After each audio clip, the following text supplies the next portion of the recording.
I suppose when I think of the 30s, I think of a time when the world moved a bit slower and every small thing seemed to carry more weight. We didn't have much, but somehow we had enough. You could sit by a radio and feel like the whole country was gathered around it with you, or browse through a Sears catalog and dream of things that felt mighty grand. Those were the days when laughter came cheap, work came hard, and home meant everything.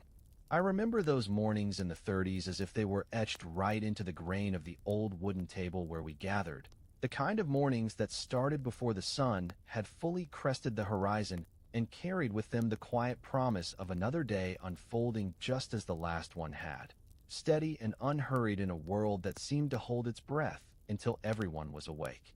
The kitchen would come alive first with the soft crackle of the coal stove being stoked, my mother moving about in her worn apron, her hands sure and gentle as she measured out the oats or cracked eggs into the iron skillet, the air filling slowly with that comforting aroma of something simple and nourishing that made the chill of the early hour feel a little less biting against the skin.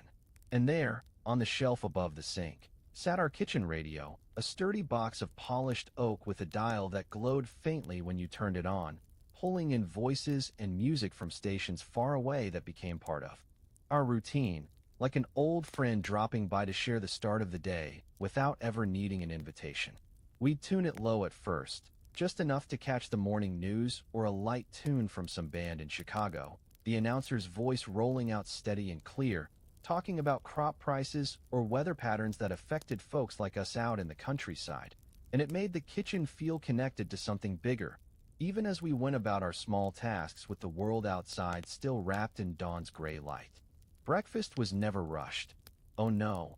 It was a time to sit with the warmth of the food settling in your stomach and the radio's hum weaving through the clink of spoons against bowls, my father nodding along to the reports while my siblings and I listened half awake, the steam rising from our cups of weak coffee or milk that had been stretched thin to make it last the week. That radio wasn't just a machine to us. It was a window cracked open to the day ahead, carrying stories of distant places or songs that lifted the spirits when money was tight and worries loomed large. And in those moments, as the first rays of sun filtered through the checkered curtains, everything felt ordered and right, like the universe had decided to start gentle for a change. Once the last bite was taken and the dishes stacked neatly by the basin for later washing, the chores would begin without a word needing to be said, each of us knowing our place in the rhythm that kept the household running smooth as a well-oiled gate, from fetching a bucket of fresh water from the pump out back, where the ground was still damp with overnight dew, to helping my mother shake out the linens or sweep the porch before the dust of the day could settle too thick. I was old enough then to carry my weight, hauling in lumps of coal from the bin in the yard, feeling the rough weight against my palms and the faint grit that dusted my clothes. Tasks that built calluses on your hands, but also a sense of purpose deep in your chest, reminding you that every effort counted toward the family's comfort when times were lean, and every resource had to be husbanded like a precious seed. There was no complaining in it, just the quiet satisfaction of seeing the stove burn brighter or the laundry line sag under the weight of clean clothes flapping in the breeze. And my father would often pause to show me how to mend a loose hinge on the door or sharpen the axe blade with a whetstone, his voice low and patient as he explained the why behind each motion, turning what could have been drudgery into lessons that stuck with you long after the morning light had strengthened. Those chores before school weren't about speed or show. They were about belonging, about pitching in so that the home stood firm against the uncertainties that shadowed the decade. And in finishing them, you'd step back with a small nod to yourself, ready to face the lessons waiting down the road, your body warmed by the work and your mind cleared for what came next. By the door, in that narrow hallway where the floorboards creaked underfoot from years of comings and goings, we'd line up our shoes each night before bed, a habit passed down that made the mornings flow without a hitch. Mine a sturdy pair of leather boots scuffed from play and patched at the toes where the wear had thinned the sole too much for comfort.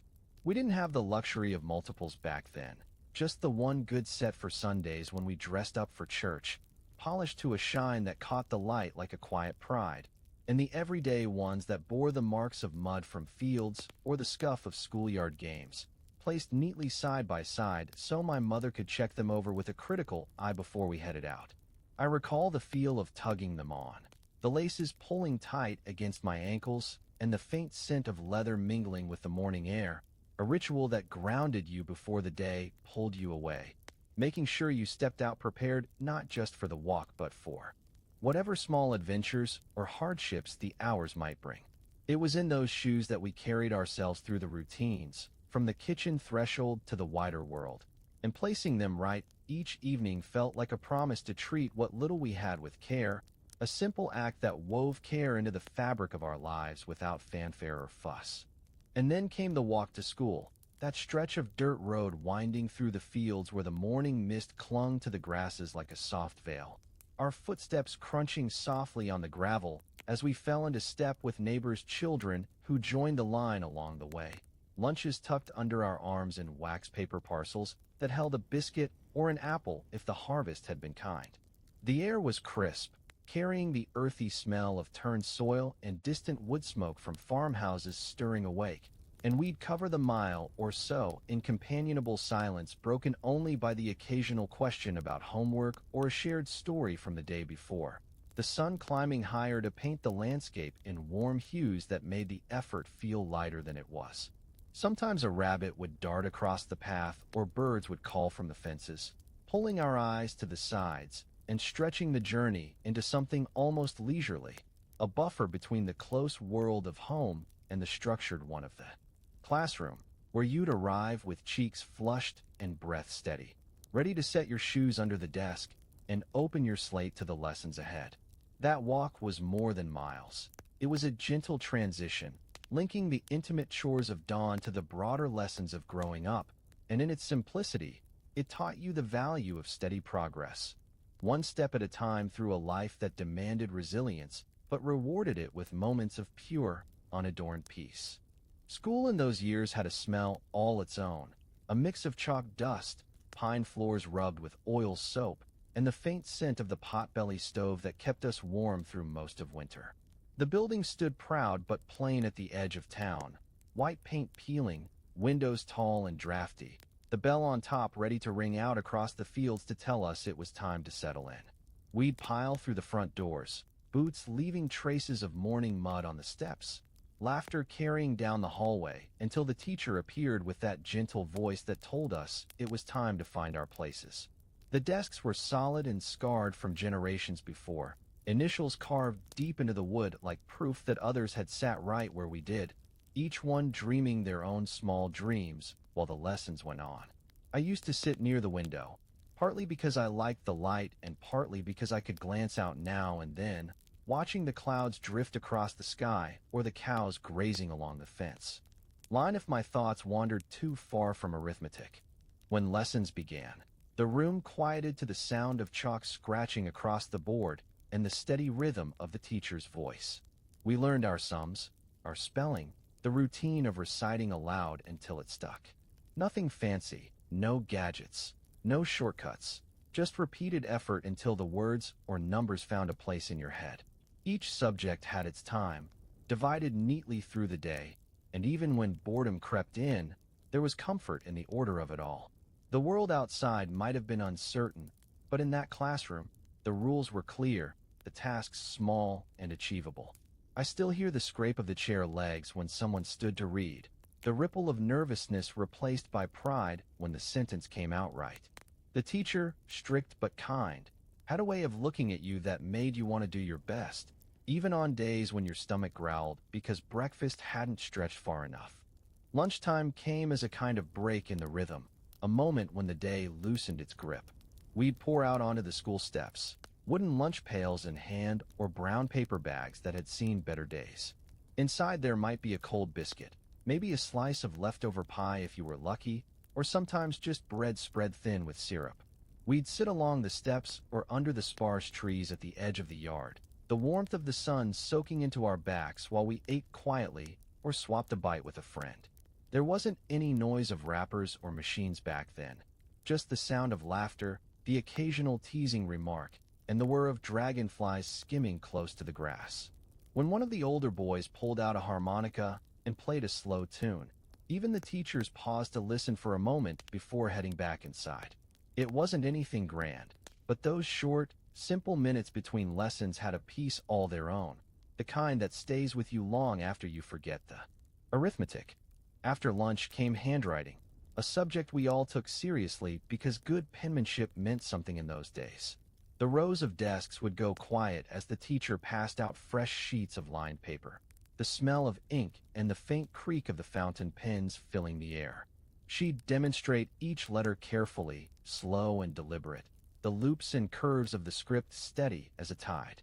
We'd try to match it as best we could, our tongues pressed to the corners of our mouths, fingers smudged with black where the ink hadn't dried fast enough. There was pride in a clean page and shame in a blot, and when you finally managed a line without mistake, it felt like you'd built something with your own two hands. That patient practice didn't just shape letters. It shaped discipline, the quiet kind that life would call on again and again. As the afternoon light began to slant through the windows, painting long stripes across the floor, the lesson would wind down and the final bell would sound, sharp and bright enough to make every head lift. We'd close our books, stack them neatly, and file out into the open air where the smell of chalk gave way to dust and sunshine. Sometimes no one hurried home right away. There was a stretch of time that felt like our own, when you could linger by the fence, talk about nothing important, kick at stones, or chase after someone who dared you to a race down the road. The walk home was slower than the one to school, worn out but content, the promise of supper ahead enough to keep your steps steady. You didn't think much about learning or duty then, just the comfort of having done what you were meant to do, the simple rhythm of days that always seemed to begin and end the same way. And though at the time it felt ordinary, in memory it glows brighter than it should, like all the best. Parts of youth do once the years have had their say. Evenings in our house came on slow, like the world itself was easing down for a rest. The light would fade through the lace curtains, turning everything inside a soft gold that made even the worn furniture look gentle and familiar. You always knew when supper was close because the smell of it would drift through the rooms long before the table was set. There'd be the sound of the ladle scraping the pot, the clink of dishes being arranged just so, and the hush that fell when my father sat down after washing his hands at the basin, his shirt sleeves rolled, eyes tired but calm. Supper wasn't a grand event. It was a small circle of comfort we returned to every night. Whatever there was to eat, we shared without question. Some nights meat and potatoes, some nights just soup thickened with leftover vegetables and bread torn into pieces to make it go further. I can still recall that first spoonful on a cold night, the way it seemed to warm you from the inside out, more than any fire could. There was talk sometimes, usually quiet and steady, about the day's work, about a neighbor's good fortune, or the struggles of another family downtown. Nothing dramatic, just life exchanged in small words over a worn table. My mother's voice often carried the conversation, gentle questions, bits of hope tucked between the sentences. My father would listen, nod once or twice, then look down again at his plate. We didn't rush, not because there was leisure to spare, but because the day demanded that kind of pause. Outside, the wind might whistle across the eaves, and the sound only made the warmth of that kitchen feel deeper, like the rest of the world was standing still to give us our moment.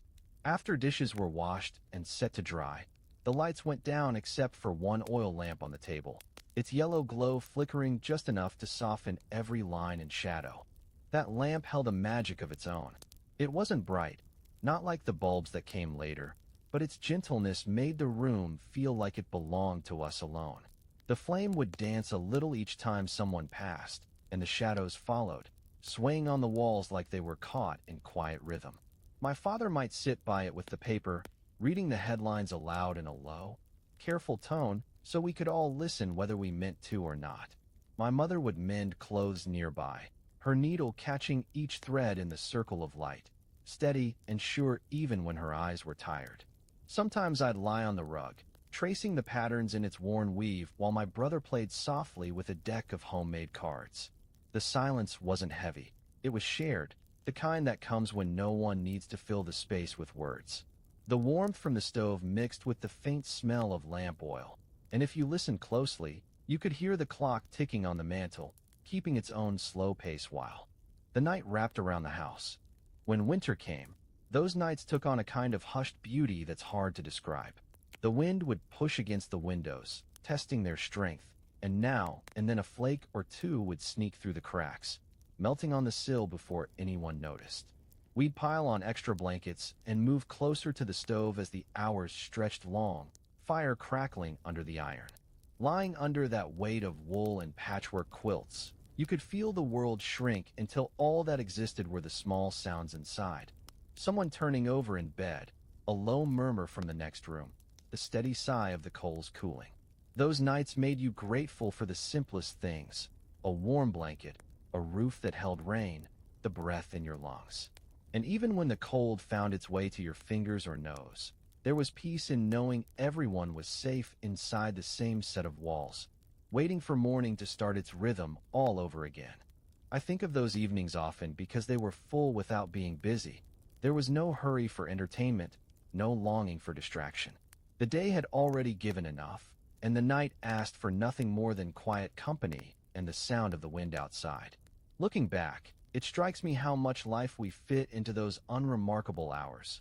Work, rest, laughter, and sometimes a tear or two, all woven together by habit and love. The glow of that oil lamp still comes back to me clear as anything I've ever seen, soft and steady, casting light over faces that believed in tomorrow without needing proof. That, more than anything, is what those mornings and nights gave us. The sense that no matter what waited beyond the next dawn, we'd face it together, one steady day at a time. Sometimes it's the small things that anchor themselves in your memory, and for me, that's the nightly habit of lining up our shoes by the door. Our hallway was narrow, creaking under every step, but each evening those shoes sat there in their neat row, a quiet, orderly little army, each pair with a story. I had only 2 pairs, like most everyone in those years. One for Sunday, polished to a dull shine with the last bit of wax we could find, and one for every other day, worn out in places, the leather soft from daily chores and those long walks back and forth to town. I remember how my mother would kneel to check our shoes, her thumb pressing the soles for weak spots, her fingers feeling for stitching that was about to give. You learned to appreciate things that lasted, and you looked after them. There was a kind of pride in making things do, making them last, as if each scuff or patch added another bit of worth to what you owned. When I slipped my feet in each morning to head out, I felt it.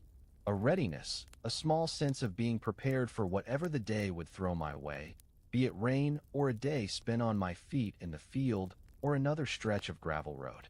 You see, the act of tending to something as plain as shoes, taking time to wipe away the dirt and set them straight, it was more than just habit. It was about respect for what little you had and a hope, maybe, that with care, it could be handed along when you outgrew it. My pair was a hand-me-down from my cousin, patched and a little pinched at the toes, yet sturdy enough to carry me through season after season. My father had mended them for me once, sitting by the lamplight, threading rough twine through a split seam, showing me with calm patience how to fix what was broken instead of throwing it away. He told me that everything could be patched, if you were willing to put in the time, and that message stayed fixed in my mind long after the shoes themselves wore to dust. Every now and then, I'd envy the new pair on someone else at school. Clean, stiff leather, no creases above the toes. But the feeling lasted only as long as it took for me to remember the stories mine could tell. They'd seen rainy days when the mud threatened to suck them right off my feet. They'd trekked through tall grass and city streets, down aisles in church, and along the aisles in the five and dime where I watched the world while Mama shopped. I learned how cold morning stone felt under thin soles in winter, and how a patch of hot dust could make your feet quicken their pace in summer. When my brother wore them next, and he did, after another pair of patches, he slipped them on with the same look I used to have, grateful, half resigned, and ready for what the day might bring. That's how it was with all our things back then, a lesson in living with less, not because it was the fashion, but because that was what the times demanded. You didn't hear complaints, not often, because everyone understood there was pride in stretching things out, in making do. Those shoes were just one small part of a bigger picture, like the coats passed from sibling to sibling, or the buttons saved in a jar until they found their place again on another shirt. Each night, closing the door on those lined-up shoes, there was a comfort in order, a feeling that even if the world outside was wild and unpredictable, in our house, things had their place. Come morning, I'd grab my shoes and slip out the door, the scent of dew and wood smoke on the air, my footsteps joining those of my brother and neighbors as we began our walk. Those shoes, tired though they were, carried me everywhere I needed to go.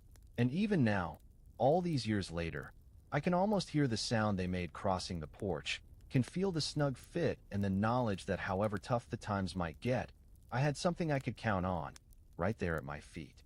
So much of life back then was about holding on to what you had, patching it up, setting it in order, and facing each new morning with that small, steady bit of confidence only earned by living that way, day after faithful day. The walk to school back in those 30s days was more than a routine. It was a stretch of time when everything felt wide and fresh, the ground still cool beneath your soles, and the fields washed in the pale gold light of early morning. We'd step out the door as a quiet procession, my brother, myself, sometimes a cousin or neighbor, lunches wrapped in wax paper held tight under our arms and faces still sleepy from the rising bell. The road to the schoolhouse wasn't paved or busy, just a winding passage of gravel and hard-packed dirt, edged by wild grasses and the occasional fence leaning from years of weather. It was hardly ever silent.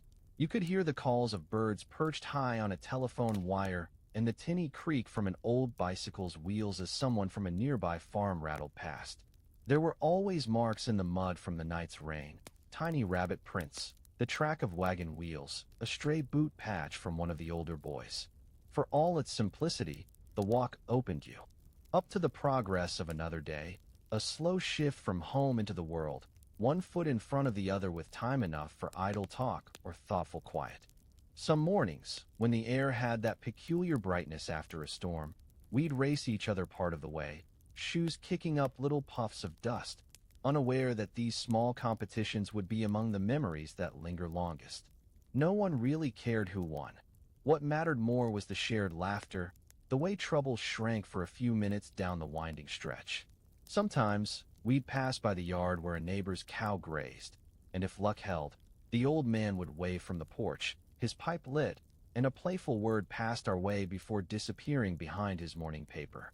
Those small interactions had a kind of weight that's hard to appreciate as a child, but comes back fully formed years later, reminders of a town where faces became landmarks, and ordinary kindness was the rule rather than the exception. Lunches were simple, but there was something special about the anticipation. Still recall the feel of waxed paper slick with butter, a biscuit inside, or if harvest went well, a handful of dried apples or a piece of sausage. Sometimes, on especially cold days, my mother would tuck a few pennies into my pocket, just enough for a cocoa from the shop near the schoolhouse, if I promised not to waste them. The coins felt heavy and precious, so I'd hold them tight, keeping my promise while dreaming about the sweetness that would warm me up come noon. The town was waking as we passed, delivery trucks rumbling to life, shopkeepers raising their awnings, windows fogged against the remaining chill. The school itself came into view slowly, whitewashed, 2 stories tall, a flag waving in the morning breeze, and the bell ready to ring its deep note across the yards. There was a ceremony in each arrival, shoes lined at the doors, voices soft from sleep or hushed awe at the start of new lessons. Sometimes, the older children would gather on the steps, trading stories and bits of news, while the rest of us shuffled inside, books pressed to our chests, the smell of chalk and old paper greeting us like an old friend. Completing that walk every morning was proof enough, proof that you belonged to something larger, a community that noticed your absence and marked your return. The teacher would appear in the doorway, her arms folded but her eyes kind, and the transition from the freedom of the road to the order of school happened almost without thought, as natural as the changes of the seasons out in the fields. There were days when the walk home felt different, after a hard lesson, a scolding, or the quiet excitement of a birthday treat tucked into a pocket. Coming back with your brother beside you, the day's events tumbling between you, the shadows growing long as the sun dipped lower, You could tell the difference between a good day and a bad one just by the weight in your steps. But always, the sight of home's porch in the distance, smoke curling from the chimney, meant the day was ready to be set aside and a new rhythm would begin. It's in that blend of movement and return, of morning journeys and evening homecomings, that the true heart of our days lay. A simple assurance that nothing lasted too long and everything came back, eventually, to the place where it all began. Thinking back, I believe those walks taught me just as much as any classroom, even more perhaps. They sharpened a sense of place, a link between the fields and the faces, and filled every morning with the quiet promise that whatever lay ahead, it was best faced side by side, step by steady step. Sometimes when the morning was especially still, and the sky pale with just a hint of pink on the horizon, I'd pause on our porch before taking that first step down the front path. It was a small moment, mostly unnoticed then, but looking back it's one of those everyday things that became precious with time. There was a quiet, that kind old quiet that belongs only to early hours, broken here and there by the caw of a far-off crow or the low rumble of a wagon somewhere in the distance. You could smell the smoke from our chimney and maybe a hint of yeast if bread had been left to rise through the night, the scent trailing out in the cold air as if to draw you home again before you'd even left. Sometimes, if the weather was turning, the grass would glisten with dew, and you'd try to dodge the worst of it to keep your socks dry, especially with shoes that were never quite as waterproof as you'd wish.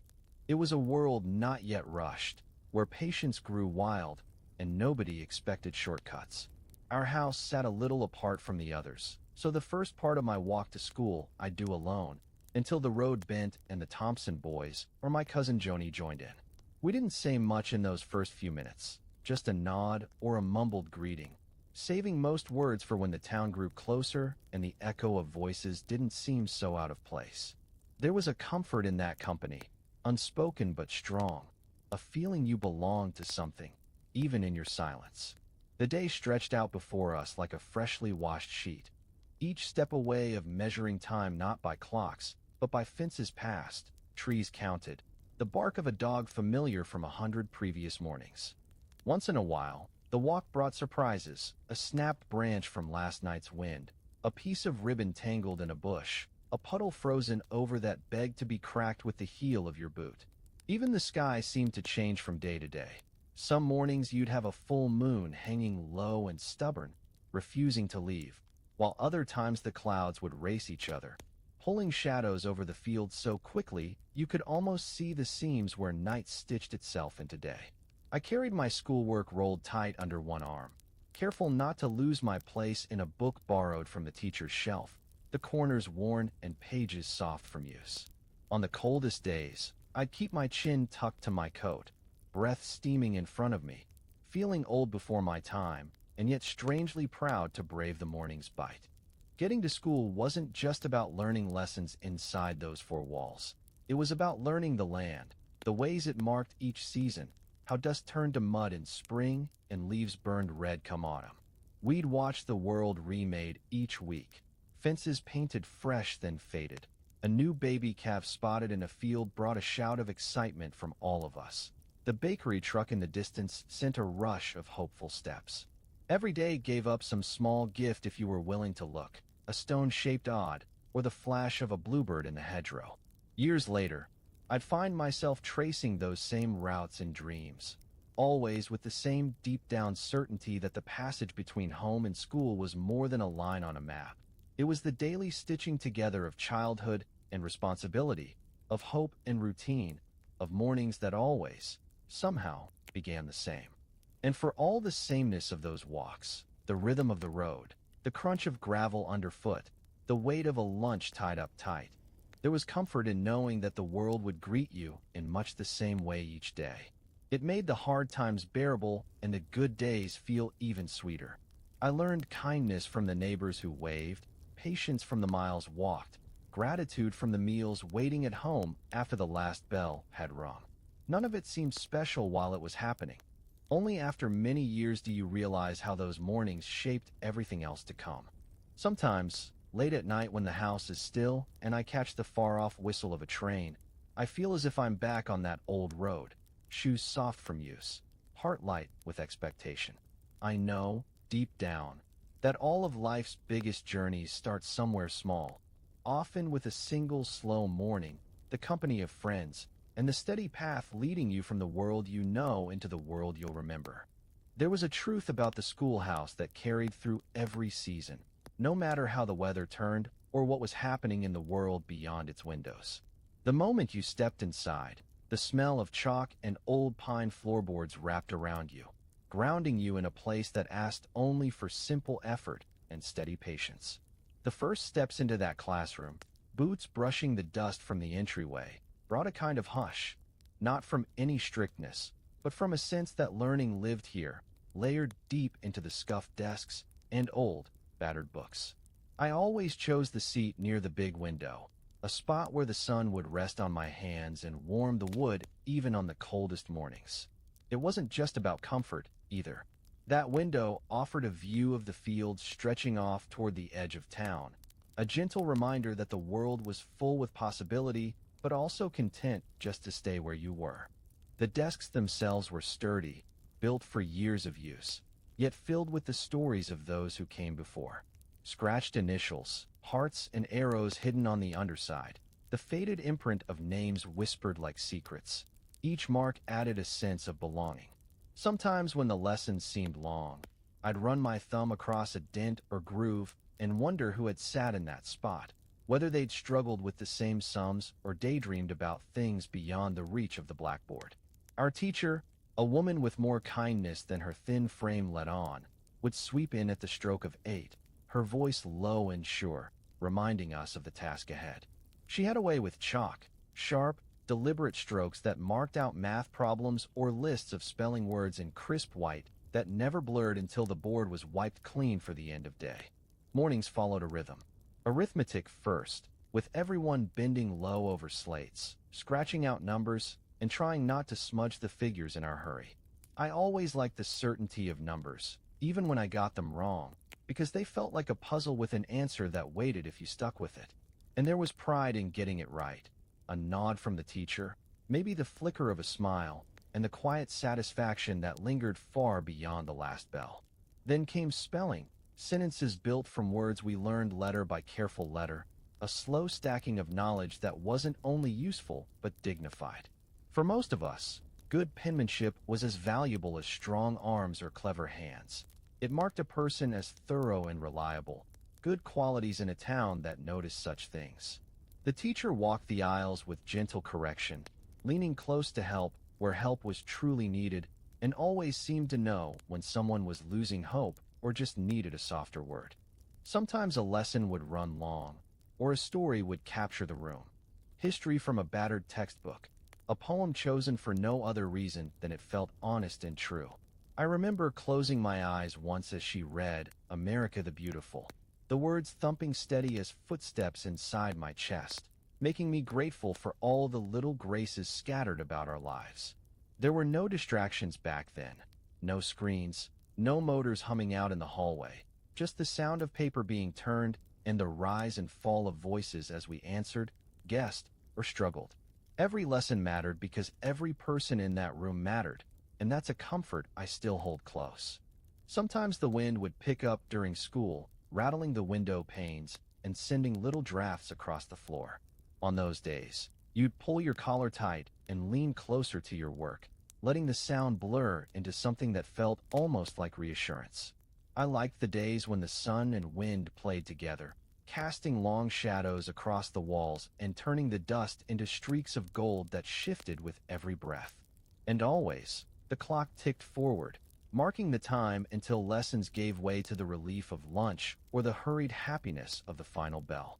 There were no easy roads through those hours, but there was a steadiness in them, a promise from everyone around you that you weren't alone, and that even small victories counted. Years later, when I pass an old school building or smell floor wax mixed with sunlight and paper, it brings me right back to those days, to the slow, patient work and the feeling that every lesson learned was another way to shape a life worth living.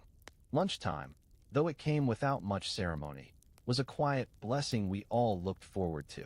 The bell would sound, not loud or harsh, but steady, And in a moment the hush of lessons would break apart into a scatter of footsteps and the soft laughter of classmates eager for relief from figures and spelling lists. We grabbed lunch pails or brown bags, each one showing signs of plenty or want depending on how things went at home that week.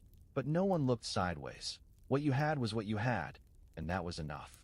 Out on the steps, there'd be a sort of peace that belonged only to those midday hours. The sun, if you were lucky, warming your shoulders, the schoolyard wide and open, a bit of grass poking up through the hard dirt like a small sign that life kept finding its way through. We found our spots, always the same each day, some of us on the wooden steps, others with their backs against the sidewall, or out towards the edge of the yard beneath a gray old elm that stood stubborn year after year. Lunch was simple fare, a biscuit sometimes, maybe a piece of cheese or a hard-boiled egg if there'd been extra at breakfast, and on the best days, a slice of pie that someone's mother had managed to slip in as a surprise. I remember the feeling of unwrapping my own meal, the smell of bread and butter, and the sweet edge of apple or plum, made sweeter still by how rare such treats were. We'd trade if we could, half a cookie for a bit of jam sandwich, a swallow of someone's watered-down lemonade for a bite of sausage, all of it done with a sense of quiet fairness. Hunger made friends of us all, and there was dignity in making do together. What I think I loved most was how, for that short sliver of the day, everything felt easy and light. There was no rush, no chores nipping at our heels, just the soft clatter of lunchboxes and the low hum of voices passing stories back and forth. The older boys might tease, flicking crumbs at each other or spinning tall tales about things they'd seen in town, while the youngest clustered together, still half asleep from the earlier lessons. Sometimes someone would pull out a harmonica, offering up a tune that floated over the yard gentle as a breeze, the sort of music that seemed to belong only to such times. For a little while, the world grew large and full of possibility.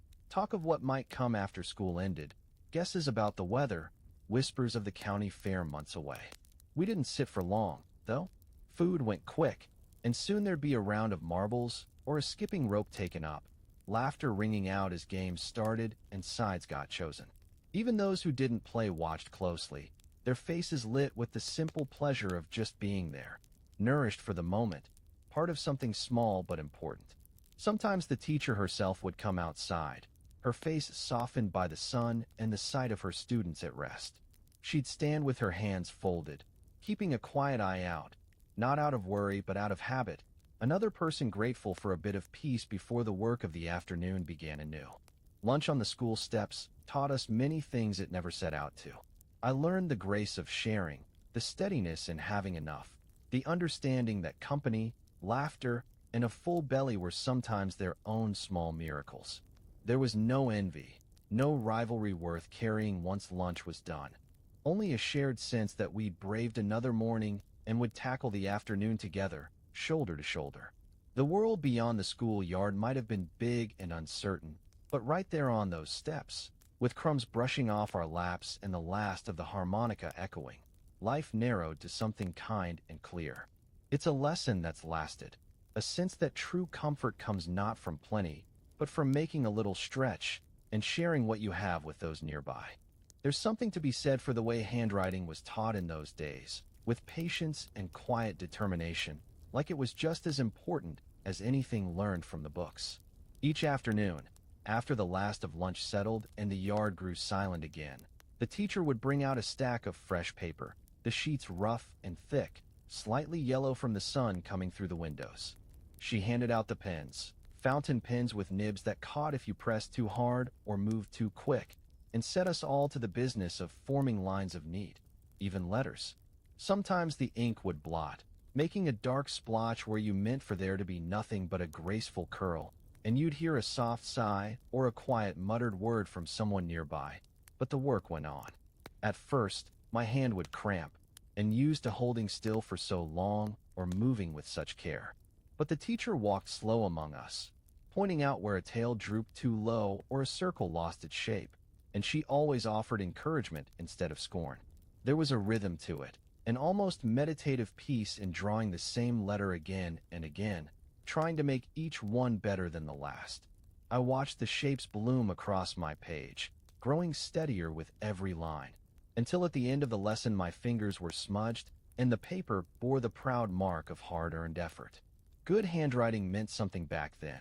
You used it for letters, for ledgers, for every piece of business with the outside world, and there was genuine pride in making your script clean and easy on the eyes. Sometimes, when the lesson went well and a page came out just about perfect, the teacher would hold it up for the class, not with fanfare, but with a smile and a soft word of praise. That feeling carried me through the rest of the day, a quiet confidence growing inside that maybe, just maybe, I could do well in other things, too. Not everyone excelled at the same pace, of course. A few of the older boys, their minds already halfway to spring planting, struggled to see the value, but even they put in the practice out of respect for the order of things. No one wanted to let the teacher down, and she, in turn, never let any of us feel left behind. It was understood that small improvements were enough. Steady progress, not perfection, was the goal. On days when patience ran thin, or when my mind wandered to things outside the window, I'd look around the room and see how each of us owned our little patch of sunlight, pencils tapping, tongues peeking from the corners of mouths as everyone, just for a spell, gave themselves over to learning something for its own sake. The ink stains on our fingers became badges of effort, evidence that we'd tried, even if our lines wavered and our names at the top of the page slanted uphill. There was a sense of camaraderie in that, a knowledge that each mistake would eventually lead to a better stroke, a straighter line, something you could carry out into the world with pride. Sometimes, in the late afternoon, the teacher would read aloud while we traced our lines, her voice a gentle thread weaving through the tap of pens and the occasional rustle of paper. It brought a calm to the room, the kind of calm that sinks deep and stays with you years after the faces in that room have vanished from your memory. I think it was then, most of all, that we learned what patience means, not just in penmanship, but in the way you live, the way you meet the difficulties and keep on trying, steady and quiet, until what you're doing starts to look a little more like how you hope it will. That lesson, small as it seemed at the time, turned out to be one of the best I ever carried home from the schoolhouse. After the lessons were through and the day began to lean toward evening, there was a special lightness about the schoolyard, a kind of release that came the instant the bell rang for dismissal. It wasn't noisy at first, more like a swelling hum. Books stacked, slates wiped clean, papers gathered with a careful hand, as if every scrap of effort given that day deserved its proper place. We filed out the door in small groups, shoes thudding softly against the worn boards, and the sound always reminded me of a flock of birds taking wing in tandem. The teacher, standing at the door, would offer us a nod, her soft eyes searching ours for unspoken words of encouragement, and sometimes she'd remind us to work hard at home or to look after a younger neighbor on the way. Once outside, all the seriousness of the classroom seemed to fall away. For a precious stretch of time, between school and supper, we were free, our steps carrying us not straight home, but toward whatever scraps of fun we could find before duty summoned us back. That schoolyard was more than an open space. It was a field of possibilities. A huddle might form under the old elm tree for a game of marbles, the smooth stones rolling in drawn circles while the older boys debated the best toss or traded stories from the bigger world beyond our little town. There were girls skipping rope in long arcs, their voices rising in gentle harmony as they sang out rhymes, the rope slapping the ground in a steady rhythm. I liked to walk around the edges at first, taking in the scene, feeling the rest of the day's heaviness ease off my shoulders. Sometimes someone would dare you to a race along the fence, all the seriousness of numbers and writing left behind with every muddy footprint you added to the yard. The dirt was hard-packed from years of play, and every bare spot held its own piece of memory, where a snowman once melted, where the stray dog visited, or where a picnic had ended with a chase for hats lifted by the breeze. If the weather was kind, we'd linger as long as chores let us, voices trailing off toward the neighboring fields. Not everyone rushed home. Some had nowhere to hurry, content to let the day last a bit longer before the house pulled them inside. Walking together down the narrow lane, sometimes side by side, sometimes two or three trailing behind, gave us a chance to share our complaints or worries, to trade secrets, or just walk in comfortable silence. All around was the sense that you belonged. The faces, the familiar bends in the road, the peculiar patches of wildflowers that grew each spring in the same hidden spot. The sun would be lower now, shadows stretched long across the ground, and the world softened in those moments, stripped of its complications. Every day, after school let out and those brief wanderings came to an end, I'd collect my things and listen for the call of home. Sometimes from my mother's voice echoing up the road, sometimes just the sight of smoke curling from our chimney. Some days were harder than others, whether lessons hadn't gone well or troubles at home weighed heavier. But for those few minutes between the bell and the front gate, it felt possible to leave all of it behind. That feeling of time suspended and burdens lightened is one I've chased all my life and rarely found as pure as I did in those schoolyard hours. The walk itself became a kind of ritual, legs tired from lessons, mind drifting between what was learned and what would come with tomorrow. Steps marked by the rhythm of familiar company, by the low breeze and the promise that tonight, at home, there would be supper and stories, and maybe a quiet moment with a book before bed. In those last moments of afternoon, with the world set in an amber glow and the cool air settling in, life felt both grand and simple at once. The hardships of learning and growing softened by the promise of another easy walk home.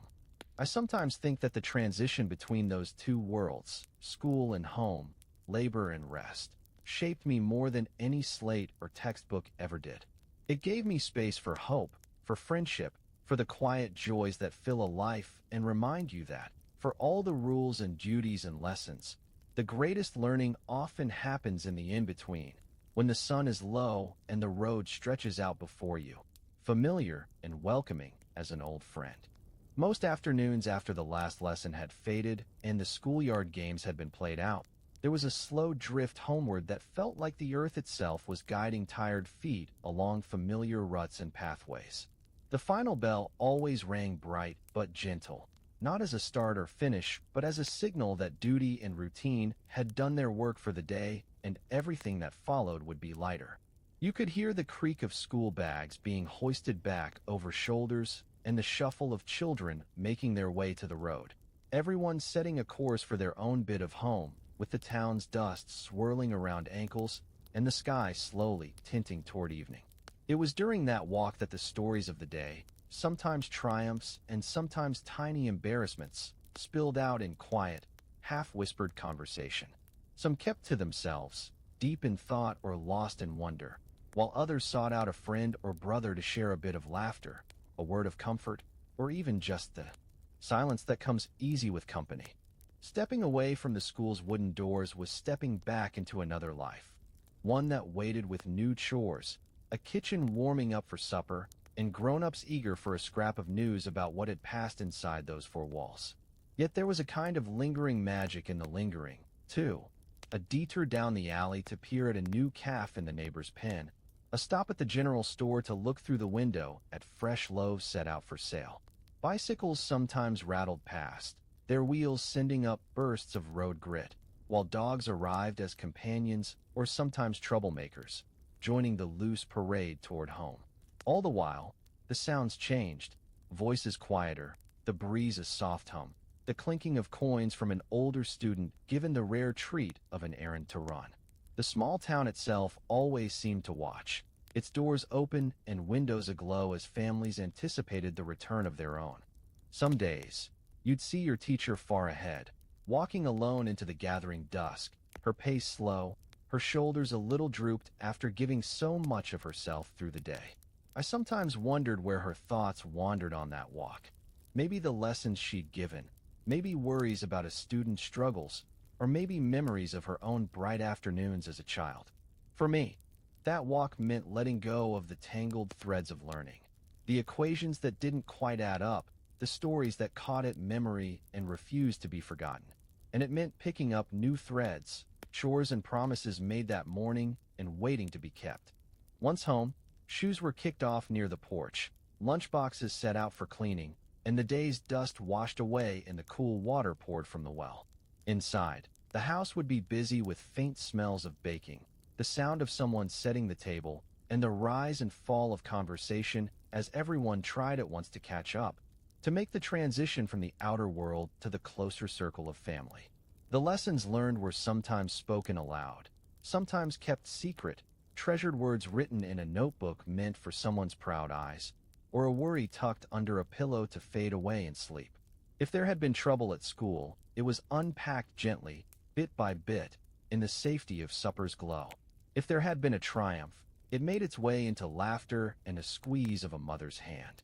I remember how, after all the sound and motion of a school day, those evenings at home felt peaceful, marked by small victories and gentle solutions. Homework arrived, but it was manageable, just another piece of daily order.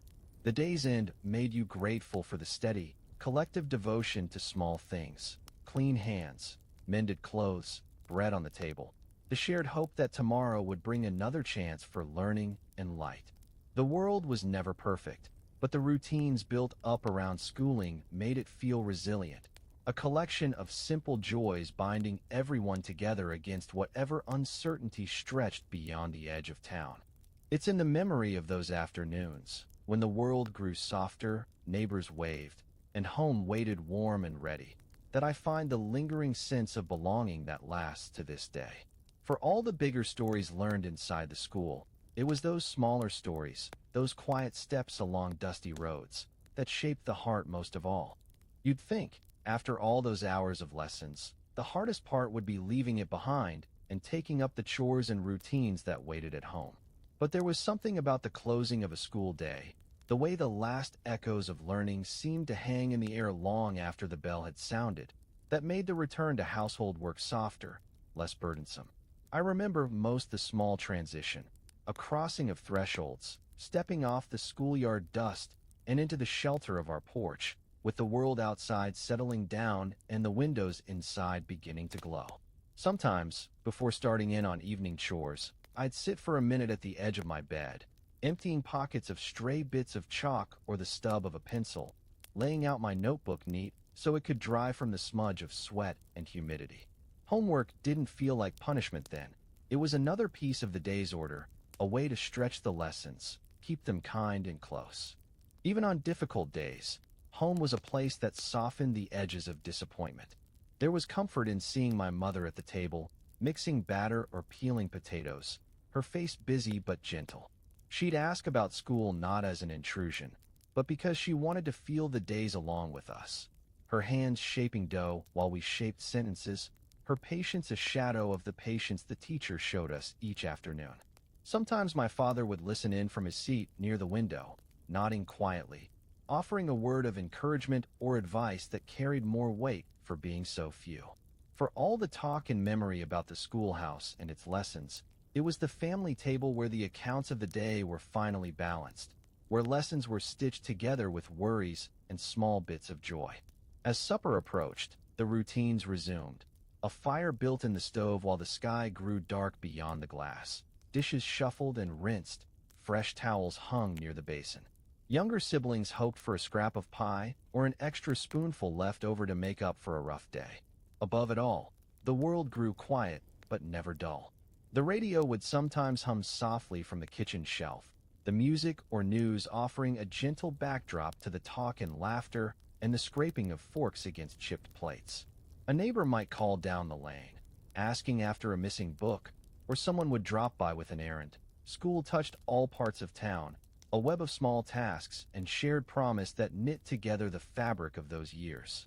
When the chores were done, there was a little stretch of time before night arrived and homework called again. Sometimes I'd sit in the lamplight, casting long shadows on my paper as I traced out answers, struggling through difficult passages but soothed by the sounds of home. The wind in the eaves, a kettle rolling on the stove, the quiet rise and fall of conversation in the next room. On easier days, I'd let myself wander back over what I'd learned, recalling the teacher's gentle corrections, the pride that came with a letter drawn just right or a number circled in red for a job well done. If there was a bit of spare time, I might read that battered library book for a few chapters, turning the pages softly so the others wouldn't complain about the light staying on too long. Bedtime brought its own reward. Stories might be shared in the dark, a whispered memory or a curiosity from history released back into the quiet. Each tale another thread in a patchwork quilt of community and family. I'd close my eyes and find myself walking those same schoolyard paths, hearing again the scratch of chalk and the laughter on the steps, feeling the sturdy weight of a day earned and learned. All that effort, all those routines, they built a sense of purpose that lived long past childhood. The world outside could be uncertain, but within the walls of home, steadied by family, kindness, and the lessons carried back from school, everything felt possible. Years later, the comfort of these evenings, of work finished, knowledge gained, small victories shared, still feels just as real. All those simple transitions, school to home, lesson to supper, worry to hope, were the backbone of days that moved from ordinary to memorable without asking for much more than effort and trust in one another. Evenings at home in those days settled over us with a quiet certainty, the kind that made everything outside the door seem far away and less important than whatever was happening in our own four walls. The sunlight would slip through lace curtains in gentle stripes, dust floating in the warm air like tiny bits of gold. There was a peaceful hush that always arrived along with dusk, a slow shift from the chatter and clatter of school and chores to something softer, slower, and more familiar. Some nights, you could watch from the front room as the last light slipped across a table set for supper, the shine on the dishes and the gleam on the spoon just right, and the walls themselves glowed as if they remembered every laughter and story they'd ever held. Our house wasn't big, but every corner felt lived in, full of the kind of comforts you can't buy for cash. A chair with arms worn smooth from decades of elbows, blankets folded neatly at the foot of each bed, and an old rug with threads pulled loose. Little marks of time spent and care given.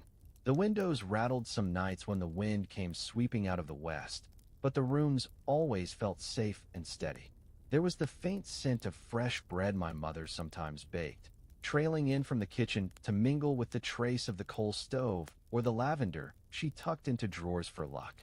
Before supper, my father would sit with his back straight to the wall, his quiet presence radiating a calm that told you just about everything would be all right if you waited and worked a bit longer. In the hour before the meal, life found its own rhythm. My mother moved through the rooms, tending to small chores that felt like rituals, straightening a curtain, smoothing a wrinkle in the tablecloth, humming just loud enough for the tune to warm your bones.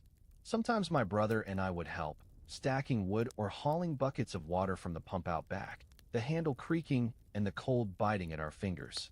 Even these small tasks came folded in comfort, the knowledge that every effort meant something, that the house was a place built not from wood and brick alone, but from habit, discipline, and love. The air inside always felt heavier in a good way, as though every wall and floorboard was holding on to the day, keeping it safe until the sun rose again. As the evening deepened and the sky grew dark, the soft glow from the oil lamp in the center of our kitchen became the heart of the home. Its light wasn't sharp or bright, but it filled the room with enough warmth for talk and laughter to settle in and stretch out. We'd gather at the table, not with any fuss about place or order, but in a way that came naturally, each person finding their seat like the pieces in an old, well-loved puzzle. Dinner was never grand, but always enough. A bowl of stew, bread thickened and still warm, maybe a dish of potatoes if the season had been kind. The point wasn't what was served, but the comfort in sharing it. We ate together, elbows sometimes bumping, voices low with gratitude and stories about the day. If someone had a worry or a problem, it found its way to the table, too, gently turned over with kindness until new hope was found or the burden lightened in company. After dishes were cleared and washed, the rooms softened further, the edges of everything blurring into shadow except for the small circle of light at the table or the gentle flicker from embers in the stove. Some nights, my father would read the local news from a paper he'd managed to borrow for a few days, his voice carrying across the room, steady and sure. My mother would mend a shirt, bent close to her work, while my brother and I played quiet games at her feet, careful not to disturb the calm. The flame in the lamp would dance when someone passed by, casting long shapes across the walls, Faces familiar, stories remembered, the kind of comfort that lasts longer than any trouble ever could. Outside, the wind might whistle or a stray dog bark somewhere down the lane, but the house itself felt like a world apart, a bit of peace carved out against the rest of life. I think sometimes that comfort is mostly made of little things: warmth shared, light given, the sound of laughter and gentle talk rising up through dark evenings. When I close my eyes now and listen for those sounds, they come back as steady and sure as that lamp's glow, holding the promise that wherever you go, there's a piece of home waiting if you know where to look and how to listen. There was always something special about supper in our house, not because of what we ate, but because it was the one time each day when every member of the family, no matter how tired or busy, found their way to the table. The meal itself rarely changed much. Some nights, it was a thick slice of bread with fresh butter and a bit of salt, or maybe a bowl of soup made from whatever vegetables were left in the garden, a handful of beans stewed and stretched to fill every belly. Summers brought tomatoes sliced and sprinkled with pepper. Winters brought potatoes, onions, and carrots mixed together in heavy pots. Most of the time, there wasn't meat to go around, but no one mentioned it. You simply filled up with what was there and were thankful for its warmth. As we took our places, a kind of peace would settle, all the noise and worry of the day growing quiet for a little while so we could focus on each other. My mother always sat nearest the stove, an eye on whatever still needed stirring, her hands never still even as she listened to the rest of us recount the day's happenings. My father carved out the head of the table, his back straight, face serious but eyes soft, a man who believed that most problems could be solved if you talked about them long enough in the right company. There were few rules at supper, except that everyone had a chance to speak, even the youngest, and no complaint about the food would be tolerated. I learned early on that this was a sacred time, a safe exchange, all differences held back until after the meal, so no bitterness could take hold in the place where strength was built. We talked about small things: the weather, a neighbor's new baby, a letter from a cousin far away, a calf born earlier that morning. Sometimes there was laughter, usually sparked by something my brother said, quick-witted and never one to miss a chance to lighten a mood. My father almost always listened more than he spoke, but when he did offer an opinion or a gentle rebuke, it landed with extra weight because everyone could tell he'd spent time thinking about it. The table was better than any pulpit, teaching lessons in patience and perspective, showing me that wisdom grew not from shouting the loudest, but from leaning in and paying close attention. Every so often, a sharp wind would bang against the shutters or the lamp would flicker low, and for a moment everyone would pause and look at each other, maybe a bit worried about a coming storm, maybe just grateful to be together under one sturdy roof. It was in those quiet pauses, when the uncertain world outside pressed a little closer, that I grew to appreciate how the strength of a family was woven in ordinary evenings, with nothing flashy or expensive to distract from what truly mattered. Even when there was little to go around, there was kindness, and a sense that we could face most anything as long as we had each other. Once the meal ended, there was work again: dishes to be scrubbed, table wiped, chairs put back against the wall. My brother and I took turns drying plates, the task quicker for the small jokes and gentle nudging we'd swap. I remember watching my mother's hands, the way she wrung out the cloth with a practiced twist and set every fork in the drawer facing the same way, a mark of her pride and habit. Sometimes she'd hum a little tune passed down from her own mother, and the melody would linger long after the kitchen went dark. All that effort, cooking, cleaning, sharing talk and time, was a kind of comfort that cost nothing. It's what rooted us, kept us steady no matter how fierce the wind outside or uncertain the days beyond our door. I learned more about the world and my place in it at that table than anywhere else, just by listening and being present. Even now, no fancy dinner, no grand gathering, feels quite as rich, as important, or as lasting as those plain, honest suppers we shared in the soft glow of our own kitchen. Long after supper was finished and the clatter of dishes had faded into the easy hush of evening, the house would settle into a routine that felt almost sacred, quiet but never lonely. The whir of activity died down and the rooms softened into pools of shadow and gentle lamplight. everything touched by a glow so familiar it became its own kind of warmth. In those hours, we'd gather near the old oil lamp in the big room, its yellow light flickering through a glass shade with so many soot marks you could track its story from one season to the next. The lamp's flame was steady, and somehow it made the rest of the world seem further away. The worries and hardships softened behind a circle of light shared with people who wanted only the best for each other. My father would often take his chair by the window with a paper spread out across his knees, squinting as he read aloud the news of the wider world. There might be mention of war overseas, a weather report, or the rise and fall of grain prices, each headline carrying more weight in his voice than in the print itself. He never raised his voice, but spoke quietly, pausing to explain a hard word or answer a question from my brother or me. Always patient, always careful never to worry us too much with things we couldn't fix. As he read, I watched his hands, sturdy but gentle, moving across the page with the steadiness of a man who understood both loss and hope. Sometimes, when news was bad, he let the silence linger, and those quiet gaps stuck in memory just as much as the stories themselves. My mother, meanwhile, made use of every idle minute. She'd settle by the table not far from the lamp, a basket of mending in her lap, patching elbows and darning holes with a thread so fine it seemed impossible to follow with the eye. She hummed quietly, sometimes a hymn, sometimes just a wandering tune that seemed to carry old comforts, her head bent close to her work in a way that reminded me of a prayer. Every now and then, she'd pause to offer some advice, a memory, or a gentle joke, the kind that drifts through a room and winds itself around hearts before anyone thinks to let it go.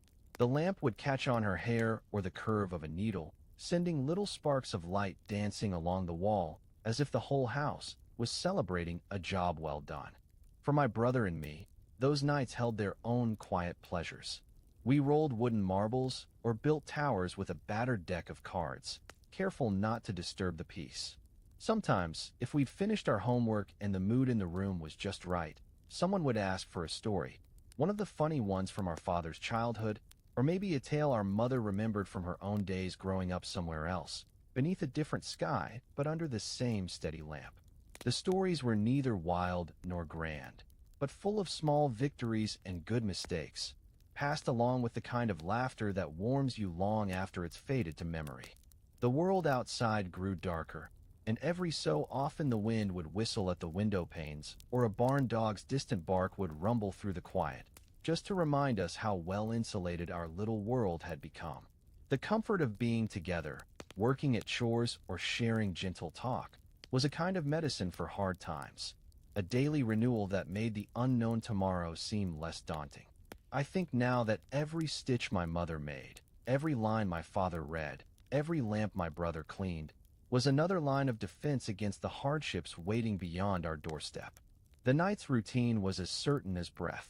When the hour grew late, we'd bank the coals in the stove, the lamp would be turned down low, and we'd slip off to bed carrying the last notes of a story or the memory of the day's best laughter. Years on, whenever a room glows softly against the dark, I find myself remembering those evenings and the simple pleasures they held: steady light, gentle voices, the quiet work of hands, and the peace that comes only from knowing you belong. Cold nights in that house brought their own sense of comfort. Even as the wind pressed hard against the walls and frost crept across the windows with a kind of quiet intention. The stove stayed busy all evening, filled with coal that had been hauled in with aching arms, its warmth radiating out and making the cast iron shine. The beds would be piled with every blanket we could find. Those old patchwork quilts, some made by my grandmother's hands, a heavy army throw my father had kept from his younger days, and spare coats tucked around the edges just to be sure. I remember how my mother made a show of fluffing every cover before we climbed in, testing the weight with her palm and tucking corners so tight it felt like a cocoon. There was a kind of unspoken ritual to those winter nights. Everyone busy with small preparations, the house quietly bracing itself against the long hours of darkness. The wind, when it came, would whistle under the door and around the attic, setting the rafters to creaking and the old weather vane to rattling with every fresh gust. You could lie in bed and listen, counting each rise and fall, the noises adding up until it felt almost alive, a companion to your thoughts rather than something to fear. Sometimes the cold found its way in despite our best efforts, nipping at noses and fingers. But under those layers of blankets and with the stove blazing, you felt safe, shielded from whatever the world might decide to throw at you next. My brother and I developed a system for sharing warmth, feet pressed together at the center of the mattress, backs turned toward the wall, voices muffled but spirits high as we swapped stories and waited for sleep to come.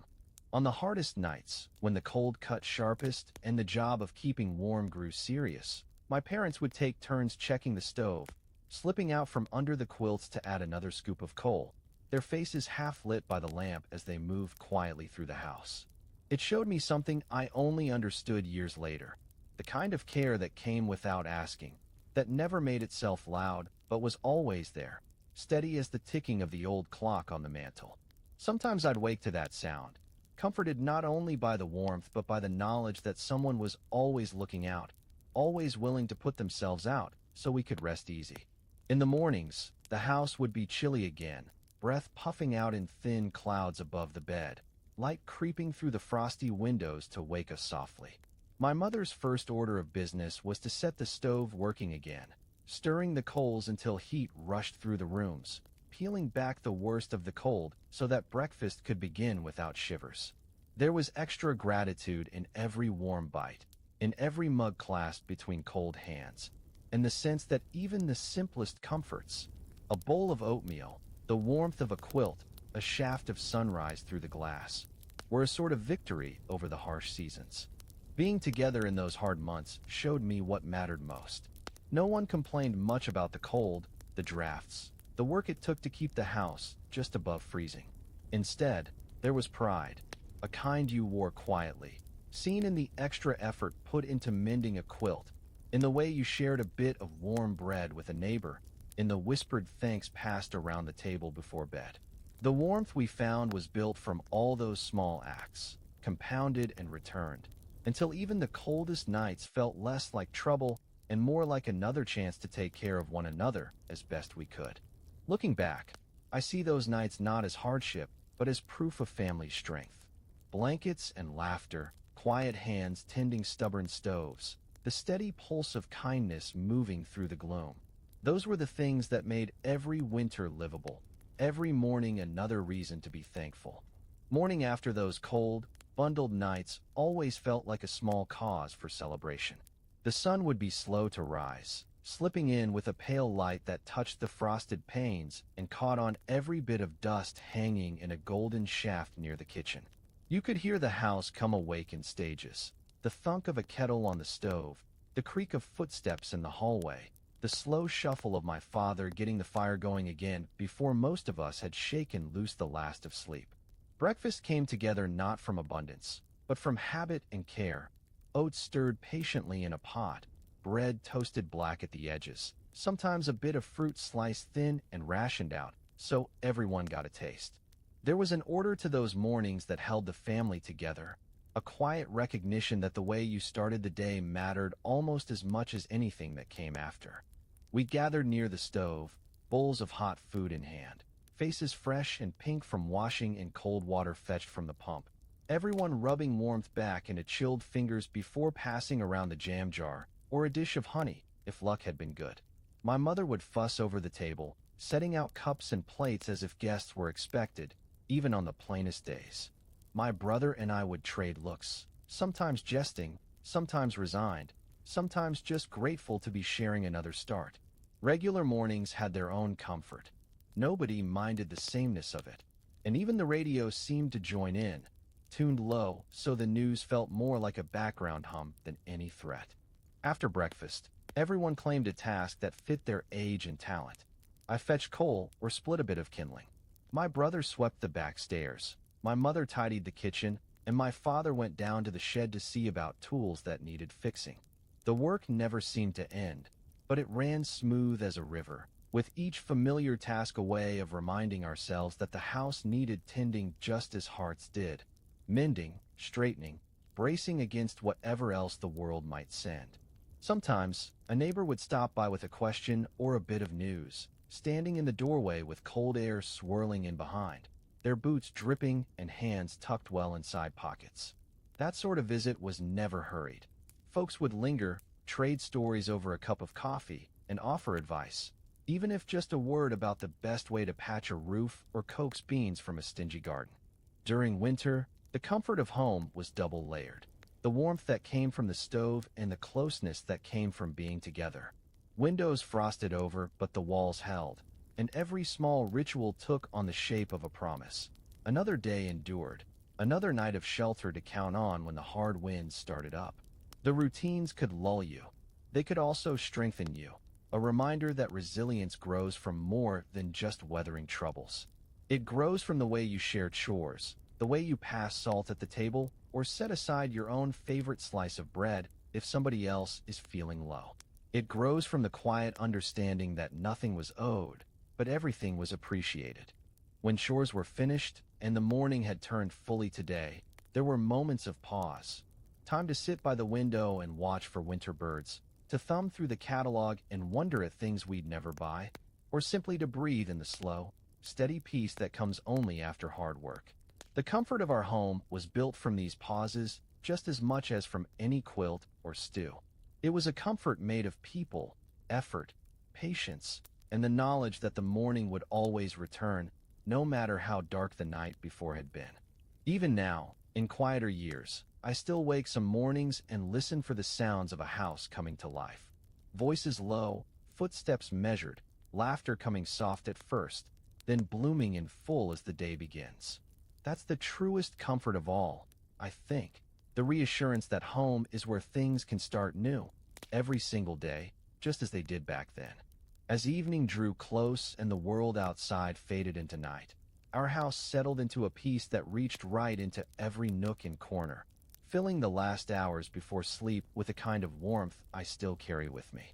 The kitchen would echo with small sounds, a kettle coming to the boil, my mother's gentle humming, the scraping of a chair as someone settled in for the last bit of mending or a quiet talk by the stove. The lamp's glow softened the walls and made the old calendar on its nail seem almost noble, each day marked by slow care and the steady work of family. My father often took that time to look through the mail, if any had come, or to sharpen his pocket knife with patient strokes, the shush of stone on metal adding rhythm to the gentle hush. My mother folded fresh towels while my brother stacked wood by the door, both of them moving in well-practiced patterns, every motion a way of saying the day had gone just as it ought. Sometimes, when there was a bit of time to spare, we'd gather in the front room for a game of checkers or to listen to a program on the radio.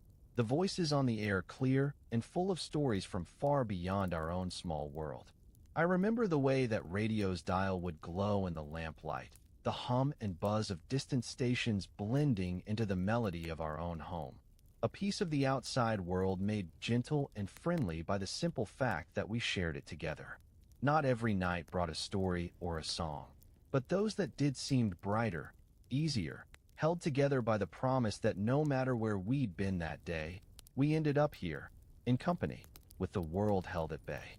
Preparing for bed became its own kind of comfort, pajamas set out by the fire and quilts layered deep, windows checked for drafts, and a final word or two exchanged over the day's accomplishments or small defeats. My brother and I sometimes lingered by the heater, reluctant to give up its warmth, and would whisper whatever was left unsaid over the earlier meal. Worries about lessons, plans for the weekend, the odd hope for a break in the cold so we could try our luck fishing. My mother's voice was always the last to fade, steady and encouraging, her example guiding us toward kindness and patience even as sleep crept closer. The lamp would be turned down low and the house would grow perfectly still, save for the occasional pop from the stove or the shuffle of someone fetching a forgotten book or blanket. Those nights, wrapped tight in the familiar dark, with the lines of our small world drawn close, I felt a sense of belonging that never truly left me. The days may have been marked by work and duty, but the evenings made all the struggle worthwhile. Proof that even in a world full of uncertainty, there could be a time and place where gentle words, reliable routines, and quiet togetherness built something lasting. I didn't have to know what tomorrow held to feel secure. I simply trusted in the pattern, the steadfast comfort of home, the way each good night and gentle waking became a thread in the fabric of my life. Looking back with all that distance, I think those winter evenings taught me something bigger than any lesson I ever learned at a desk. They showed me that the true measure of wealth was company, warmth, and the willingness to face the ordinary together. They showed me that, no matter how small our means or how large our worries, we could always shape a pocket of peace with kindness, habit, and shared purpose. It's those gentle evenings, the filling of lamps, the folding of blankets, the patient listening, that shine brightest even now, reminders of a comfort built with nothing more than care. Saturdays always started with a feeling that something good might be waiting just around the corner, even if the sky woke up gray or the air carried the sharp edge of last night's chill. The work week ended with a kind of hush, and by morning, the house was filled with a quieter sort of expectation. Chores finished early and family voices softer, as if everyone knew the day belonged to gentler things. My father would let us linger a little longer at breakfast, and my mother seemed more likely to sing while she washed the dishes, her melody a hint that the world outside held promise. The sun had a way of finding us on those Saturdays, lighting up the dust motes in the front room and turning the lines in our faces gentler. It felt like permission to move slower, to hope for a treat, or to look forward to the little traditions that made each week special. Going into town for the matinee show was the highlight, a plan that took shape in whispers and bright-eyed glances at the kitchen clock. No one wanted to be late, especially for a new Mickey Mouse cartoon or a feature everyone had spent days hearing about from neighbors and the radio. By midday, chores were done and best clothes set aside. Sometimes, if luck held, my brother wore his Sunday shirt tucked neat into overalls, and I borrowed a brush jacket just a bit too big for my shoulders. The walk into town felt electric, streets slowly filling with other families and friends, greetings exchanged along every fence and storefront, tweaked by the knowing look that only Saturday afternoons could conjure. The anticipation was its own kind of joy, a feeling that even grown-ups seemed eager to share, their faces lighter, their steps quicker as the old cinema doors creaked open. Stepping inside the theater was almost like crossing into another world. The room was often crowded but never uncomfortable, built on shared excitement, with every seat taken up by neighbors you knew and children buzzing with barely kept in check energy. The walls held the smell of popcorn and wax, seats creaked in gentle rhythm, and the first flicker of the projector seemed to hush every voice, turning chatter into laughter that grew and grew as the cartoon rolled on. Mickey Mouse never felt far away, and neither did the world he inhabited. Just a few minutes of slapstick and clever smiles could draw sighs and giggles from corners and aisles, the kind of happiness that spilled out the doors after the lights came up. After the reel ended and the main picture stretched out behind it, there was time to soak it in, a story bigger and brighter than the ones we usually told or heard. For a brief time, every worry faded into the background. I remember my father's laughter, low but booming, and my mother's gentle smile, pressed soft into her palm. Candy from the counter was sometimes a luxury, a penny for a jawbreaker, or two for a stick of taffy. Each flavor savored just enough to make it last all through the show. Those moments of reaching for a bag, feeling the sugar weigh in your mouth, brought a kind of delight that never seemed ordinary, no matter how often you experienced it. Leaving the theater as afternoon slipped into evening was a scene all its own. The walk home felt slower and somehow sweeter, shadows stretched across porch rails and storefronts, voices drifting in the golden hour. Sometimes the wind would pick up, carrying the echoes of laughter and a snippet of the day's songs out across the fields. Every step seemed to carry with it the good feeling of friendships renewed and spirits lifted, as if Saturday had painted the town with its own brand of optimism. Looking back, I know those simple matinee afternoons were more than entertainment. They were the proof of community and the promise that, even in hard times, joy could multiply when shared.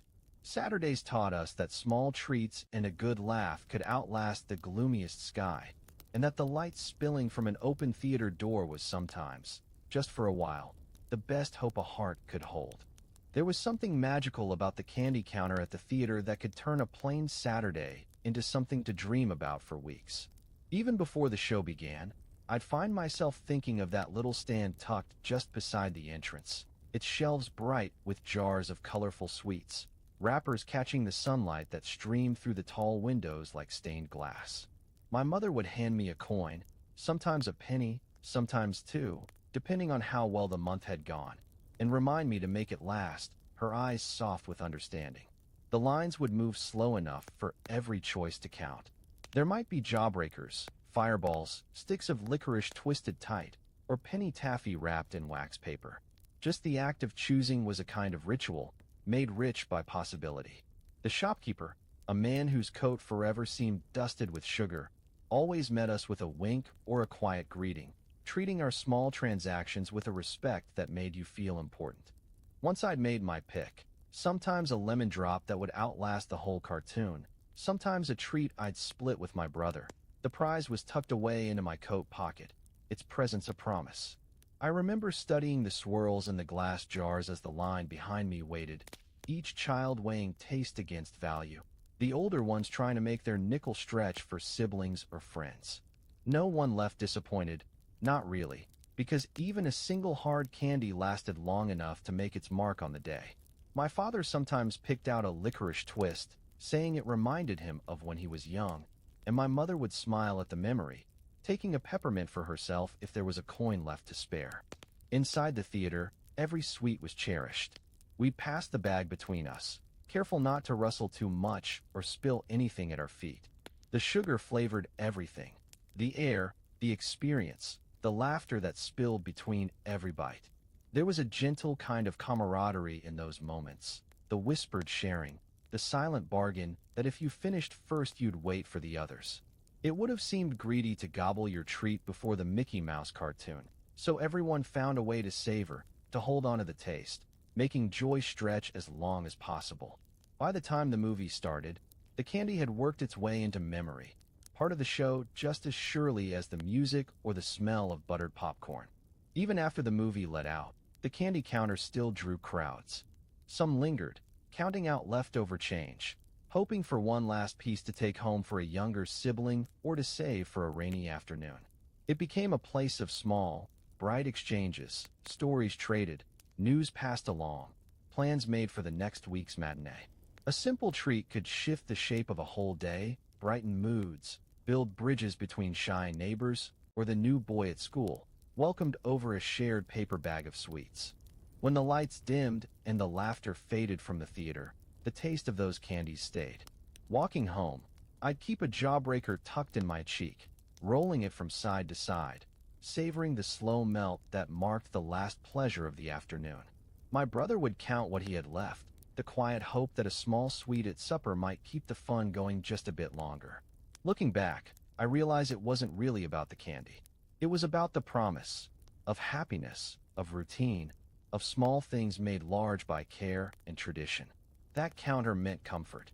It was a gentle reminder that in a world with so many things out of reach, there was always a bit of joy waiting on a Saturday afternoon, ready to be unwrapped and shared.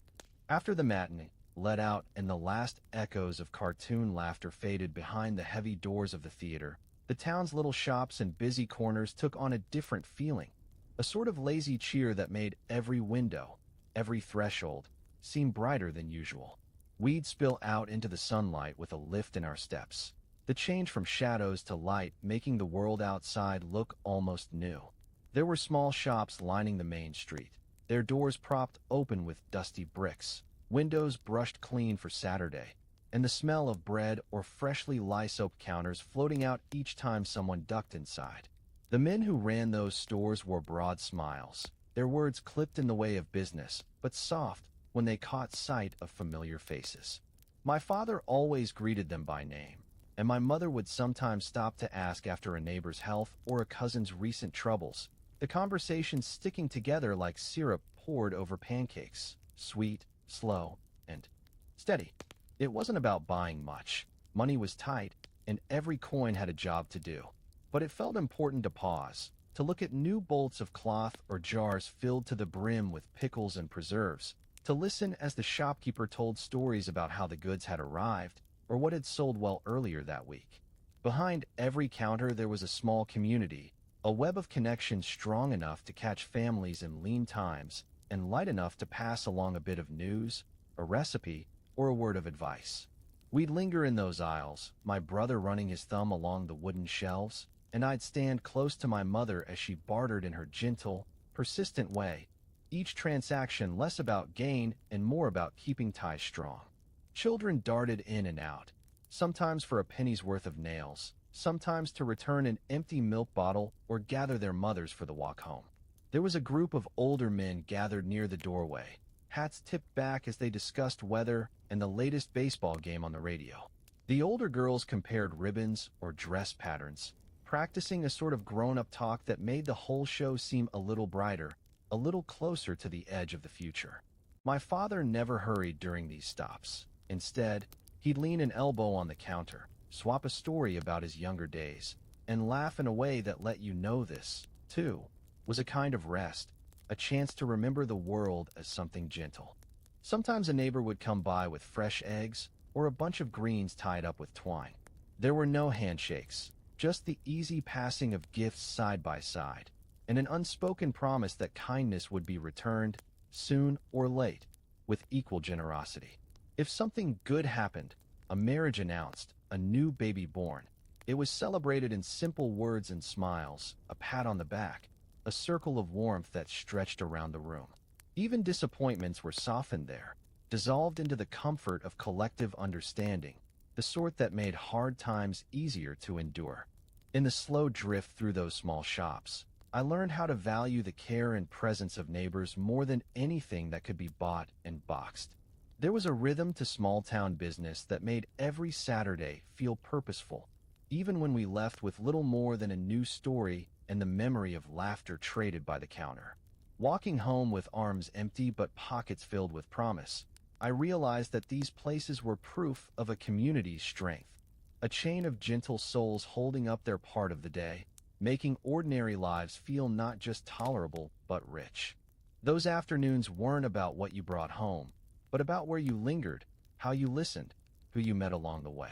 It's the memory of these conversations, the hum of commerce wound through kindness, that lasts longest and shines brightest, giving every Saturday its own gentle, golden edge. The walk home from town on a Saturday evening was a ritual all its own, one that seemed to slow the day down and wrap it up with the kind of ease that stays in your bones.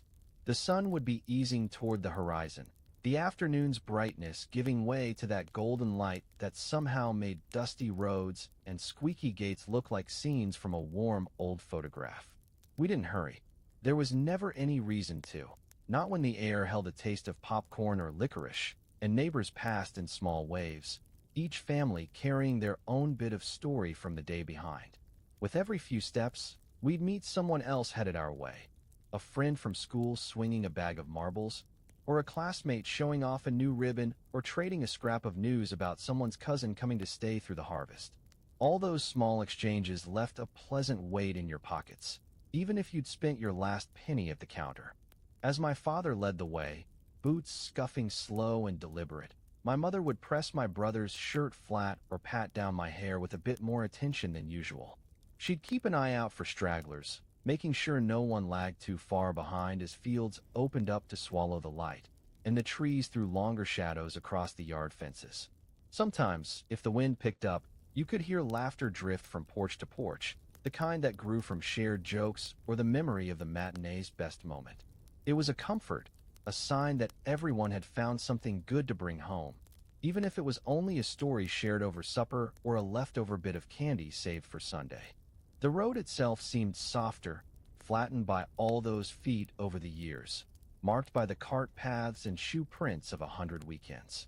We'd walk in pairs or small groups, sometimes splitting off to gather a wildflower or watch a bird settle on the barbed wire fence. The talk was calm and easy, recaps of the cartoon's funniest scene, guesses about what would be at the show next Saturday, whispered hopes for a late snack before bed. Sometimes a neighbor's wagon would rumble by, horse's tail flicking in the setting sun, and the driver would call out a greeting. offering a space for the weary or a ride for the younger ones who had walked too far. My father always preferred we finish the walk on our own, as if making it home by foot sealed something honest about the day. Passing by the corner store as it locked up, I'd watch the owner sweep out the doorway, his hat set at an angle and his voice still refusing to rush as he spoke to the last customer of the night. Odd jobs were finished, windows shut, lights flicking on inside as families settled back in for their own evenings. For my brother and me, there was always a debate about whether to walk through the empty lot behind the bakery, shortcutting home and risking a scold if our shoes came back muddy, or sticking to the road and drawing out the last bits of sunlight. Most times, the road won. The sense of order and the pleasure of stretching the day neither of us wished to end too soon. As we neared home, the sound of chickens murmuring and the faint clank from the barn welcomed us. By the time we reached our porch, the sky had turned that soft purple only a summer evening could manage, and the first stars winked out from behind drifting clouds. My mother would press her hand to my back and guide us inside, shoes swapped for slippers, and the promise of a quiet supper bringing the last of the day's excitement down to a gentle pace. We closed the door on the week with the knowledge that Saturday had given us all it had, and that's something sweet, sometimes just a sense of belonging or a last leftover treat, waited every week for those who knew how to look forward to it. There were evenings on Saturdays when, if the weather held and the chores had been finished early, the whole family would gather on the porch or in the front room, the day winding down in calm and comfort. The glow from the kitchen lamps spilled across the floorboards, and the breeze would carry with it the fading sounds of laughter and talk from neighboring houses, as if the entire town was taking its turn settling in. Sometimes my father brought out his harmonica, playing a tune so quiet you could hear the crickets keep time, each note a reminder of simpler joys and the ways music could put a day's troubles to rest. There'd be a game of checkers started on the porch table, each move slow and deliberate, my brother and I swapping friendly boasts while my mother offered advice from her favorite chair. The conversations on those evenings often circled around the events of the day, the highlight from the matinee, the neighbor's new story, the special treat from the candy counter that had lasted all afternoon. There might be remarks about a friend seen in town, or gentle jokes about someone's stubborn mule causing a scene near the corner store. There was something special about those gatherings, about the way routine was put aside so enjoyment could take its place without guilt. My mother sometimes set out a plate of leftover biscuits or poured cups of tea, a small gesture that made the house feel lit from within, heartier and happier simply because everyone was together. Children sometimes played out front, shadows stretching long as the sun dipped lower. You'd hear the distant ring of laughter or the chase of a game running from one yard to the next, voices floating through open windows and pulling smiles from those inside. Neighbors might wander over with greetings or to borrow a cup of sugar for Sunday baking. Their visits brief but always welcome, the talk easy and unhurried. Every exchange on those evenings felt worthwhile, even if nothing important was discussed, because it carried the gentle rhythm of community, a pattern woven by kindness, by shared histories, and a faith that tomorrow would bring much the same. When the sky began to darken fully, and stars poked holes in the navy blue above, the radio was sometimes brought out for a favorite program, the voices familiar and comforting. We'd listen in a circle, heads bent close to make out words and tunes that connected our small house to the world's larger ones, stories that traveled hundreds of miles just to fill our quiet. Sometimes, after a good show, there was a pause, a moment of contentment when it felt like nothing was missing, not because everything was perfect, but because everything precious was near at hand. As the evening drew to a close, my father would gather up his harmonica, set the game board aside, and look out toward the spreading darkness, grateful for a day that had given more than it had taken. We'd clear away the last dishes, trading goodnights as slippers padded across creaky floors, hearts eased by the certainty of another happy Saturday. In the end, it wasn't the treats, the laughter, or even the sense of rest that made those evenings so memorable. It was the feeling, so gentle and persistent, that togetherness, simple and unforced, could turn an ordinary night into something worth keeping forever. There were some Saturdays, especially when the air turned cool or the dusk arrived earlier than expected, when the walk back from town made its way into a slower, more reflective end. Those rides home, sometimes on foot, sometimes piled into the neighbor's wagon, were moments for taking stock, sharing what was left over, and settling into the promise that another gentle day was done. The lanterns flickered to life along the porches, their amber glow stretching across neat yards and picket fences so that even as the street emptied and the last show ended, nobody felt alone. The ground would still be warm where the sun had pressed down all afternoon, and my brother and I often traced the patterns of light and shadow with our boots, dragging bits of popcorn left from the theater or collecting stray candy wrappers for the scrap pile to be burned come morning. When we reached the corner near home, sometimes my father would stop and turn, just to look at the sky, noting how the clouds had shifted or how far the sound of barn music carried. There were slow conversations about the coming week, about how the crops might fare, whether a late frost would disturb the garden, or if a neighbor's fence would hold through another windstorm. Children chatted about a new picture coming to the matinee next week, their voices hopeful against the evening, promises of another gathering, another small delight to anchor 7 days of work. Adults traced plans out loud, each word delivered with the confidence born of shared labor and the relief of all tasks accounted for. No debts outstanding, but the ones paid in kindness. Arriving home, there was always the sense that the world narrowed to just 4 walls and a roof, but that did not mean shrinking. It meant focusing on what lasted. Slippers were exchanged for shoes, faces washed of dust, and the day's excitement. My mother might lay a blanket over the back porch chairs, inviting a quieter kind of gathering where the only tasks left were conversation and memory. Inside, the lamp turned the kitchen golden, the radio dialed to a soft hum that rose and fell with our breathing. My brother and I sometimes recounted the funniest scenes from the cartoon, one last laugh before the plates were stacked and bedtime drew near. The end of Saturday always brought a kind of peace, a slow evening when the wind rustled the hedges, and the house felt sturdier because every bit of joy had found its place. Not all weeks were easy, but every Saturday gave just enough brightness to balance the lean days. The memory of gentle hands pressing biscuits into our palms, the taste of a penny candy melting slow, the chorus of laughter drifting across quiet fields. These became the treasures tucked away for harder times. Before sleep, I'd sometimes stand at the front window, looking out over yards grown dark, and feel the town's heartbeat, steady and full, as reliable as sunrise. It wasn't the matinee reels, the penny candies, or even the music that lingered most. It was how the day carried us home, how each small joy turned ordinary roads into paths of belonging. Saturdays didn't fix everything, but they gave proof, week after week, that gentleness and grace could be found in routine, that home grew richer with every step taken back together when the world outside turned quiet. When supper was cleared away and the last crumbs brushed off the table, radio hours settled over our house like a warm blanket, giving everyone permission to let go of the day's worries. Our radio was a sturdy box with big knobs, its wood polished by years of hands tuning and turning, waiting patiently beneath a shelf of catalogs and recipe books. Just the act of flipping it on signaled a shift. The kitchen lights glowed softer, my father's shoulders eased, and my mother took the seat nearest the speaker, her knitting click-clacking as the signal found its station.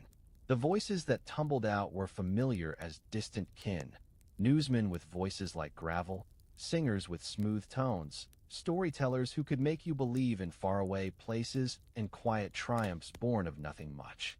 Gathering around that radio was an unspoken tradition, older than me, but just as powerful in every season.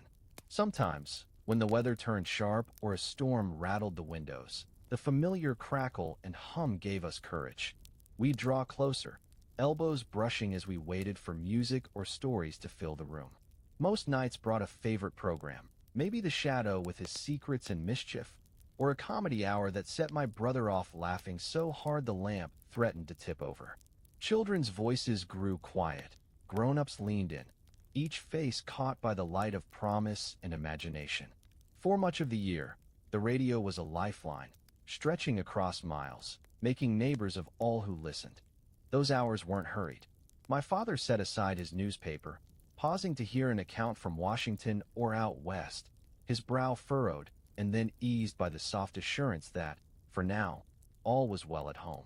Sometimes my mother would hum along to a familiar tune, her voice fitting neatly into the gaps between verses, as if she meant to ease the troubles tucked away in her apron pocket.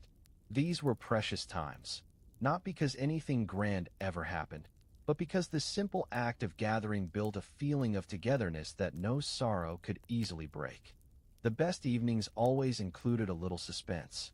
I remember huddling close when an announcer promised news that might affect the farm, or sitting up late while an old crooner sang of hope or heartache in a voice sturdy enough to last the whole winter. The static sometimes muddied the air, and when reception faded we waited, listening in patience, trusting it would return. No one complained. Instead, hands found one another, shoes tucked up under chairs, and the stories waiting in the corners of the room seemed to lean forward, eager to be joined. As I look back, I see how the radio stitched us all together, its music and words becoming threads in the fabric of our nightly routine. Each show was another chance to check in on the wider world, to feel less alone, to mark another day survived and another dream imagined. It didn't matter how lean the supper had been, or what tasks had gone unfinished. Radio time belonged to everyone, and its gift was the warmth that lingered long after the last chord played or the program signed off. Sometimes, as I drifted towards sleep, the last notes of a song or the fading lilt of a comedian's joke would drift up the stairs, settling in the rafters and staying with me, gentle as a promise and as close as the beating of my own heart. Some of the radio shows from those years became like old friends to the whole family.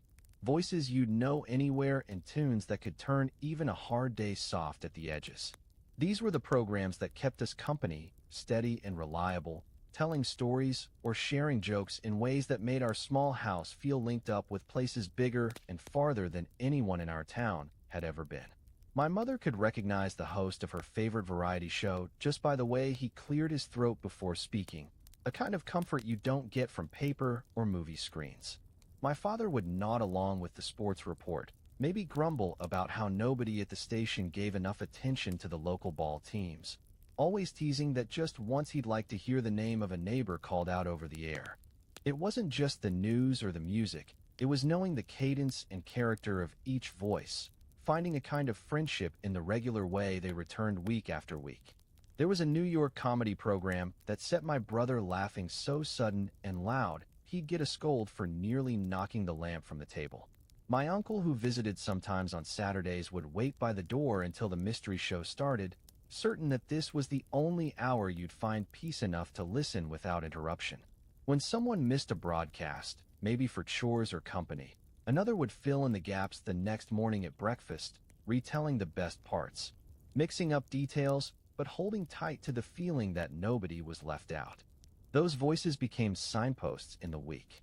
The signal might fade, or static could crackle in and out, but it rarely kept us from trying to catch every bit of the show.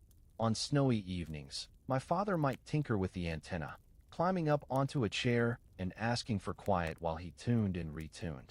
Sometimes the neighbors would phone, passing along word that a favorite program was running late or that an interview was coming up with someone whose name had flitted through local stories for years. When the voices returned clear, a sort of cheer moved through the house, lifting us the way a hot fire could chase away the deepest chill. We grew to depend on those regular visits, on the certainty they offered. They brought new songs and old favorites, kept us company as we worked through piles of laundry or chopped kindling for the stove, and marked every season. Christmas with carols played gently through the static, 4th of July with brass bands and laughter, spring with news of crops, and clocks set forward into longer light. No matter how hard or lean the year might be, the radio voices never failed to return, weaving stories and comfort into the fabric of our tight-knit family. Even now, when I hear a program drifting out from a neighbor's living room or pass by a porch where music plays, I feel the steady comfort of those years. Voices carried on the night air, memories stitched into every story and every laugh. It reminded me that home was never just walls and work. It was a place bathed in sound, every night a little celebration, and every week measured in the return of voices that knew how to brighten the darkness and make small joys shine. The best nights on the radio, the ones we talk about all week, always seemed to have music at their center, a kind of gentle magic that made the whole house breathe easier. Big bands and crooners spun out real beauty from those little speakers, voices smooth as syrup and songs stitched together with brass and strings. My mother's favorite were the harmonies, the sort that made her hands slow for a moment over her knitting, her eyes shining just a bit brighter as the melody carried old memories out of the corners of the room. My father never said much about the songs, but sometimes he'd tap a thumb quietly on his knee, keeping time when he thought nobody else was watching. Even my brother, restless as a colt in most things, would grow still during a waltz or when a slow ballad played, caught for a moment alongside the rest of us by the sweetness of music you couldn't touch but could always feel. Saturday nights brought the most listeners. The neighbors on either side of us tuned in to the very same stations. Sometimes we could even hear their sets playing just a beat behind ours, the tunes drifting from one yard to another like the sound of fireflies. I remember stepping out onto the porch with the screen door left swinging open, letting the music wash out into the cool air, mixing with the smell of cut grass or the edge of an autumn chill. It connected more than just the people inside our walls. It wove the whole town together, a shared soundtrack that washed away distance and dispute for at least the length of a song. When a favorite tune played, my mother might draw my father up from his chair, coaxing him into one slow, careful dance across the kitchen linoleum. Their steps weren't fancy, but you could see all the tenderness meant for a whole week packed into those slow circles. My brother would watch with a look that mixed amusement and quiet pride, and I'd pretend not to care, even as I listened close for the laughter or old stories that always surfaced with the music. Sometimes the program included dedications sent in from folks across the state, messages for birthdays, anniversaries, or just because, and we'd lean in, hoping to hear the name of someone we knew, holding on to those small recognitions like they were treasures. There was more to radio music than entertainment. Sometimes those songs soothed the edges of hard news or drifted out soft after a stormy day's news left us quiet. The right song could make the difference, lending a lift to the end of a trying week, a reason to smile as the lamp's light burned low. On very special nights, if someone performed live from a hall in Chicago or New York, my father would turn the radio up, just a little, saying we ought to appreciate a gift when it came in real time, not as something to be put aside or replayed later. It taught us to listen while the music was being made, to draw every bit of comfort and delight from the present, because nothing sounded quite the same tomorrow. Thinking back, it's the memory of that kitchen glowing, dinner scraps forgotten, my mother humming along, and my brother pretending he didn't know the tune. That means the most. It's a memory of belonging, of small voices growing large in a world much bigger than our walls, and a kind of hope that, at the end of the day, there would always be another song to bring us together and set our hearts just a little lighter for the night ahead. Some nights, the radio would switch from the lightness of music to the steady weight of the news, voices deep and measured telling everyone about the world beyond our little town. Those late-night broadcasts became a kind of ritual. They signaled bedtime was near, but carried enough importance to keep even the youngest wide-eyed and attentive a few minutes longer. My father always turned the knob carefully, waiting for the right station, sometimes frowning at the static, sometimes pleased when the message came through clear without the need for extra tinkering.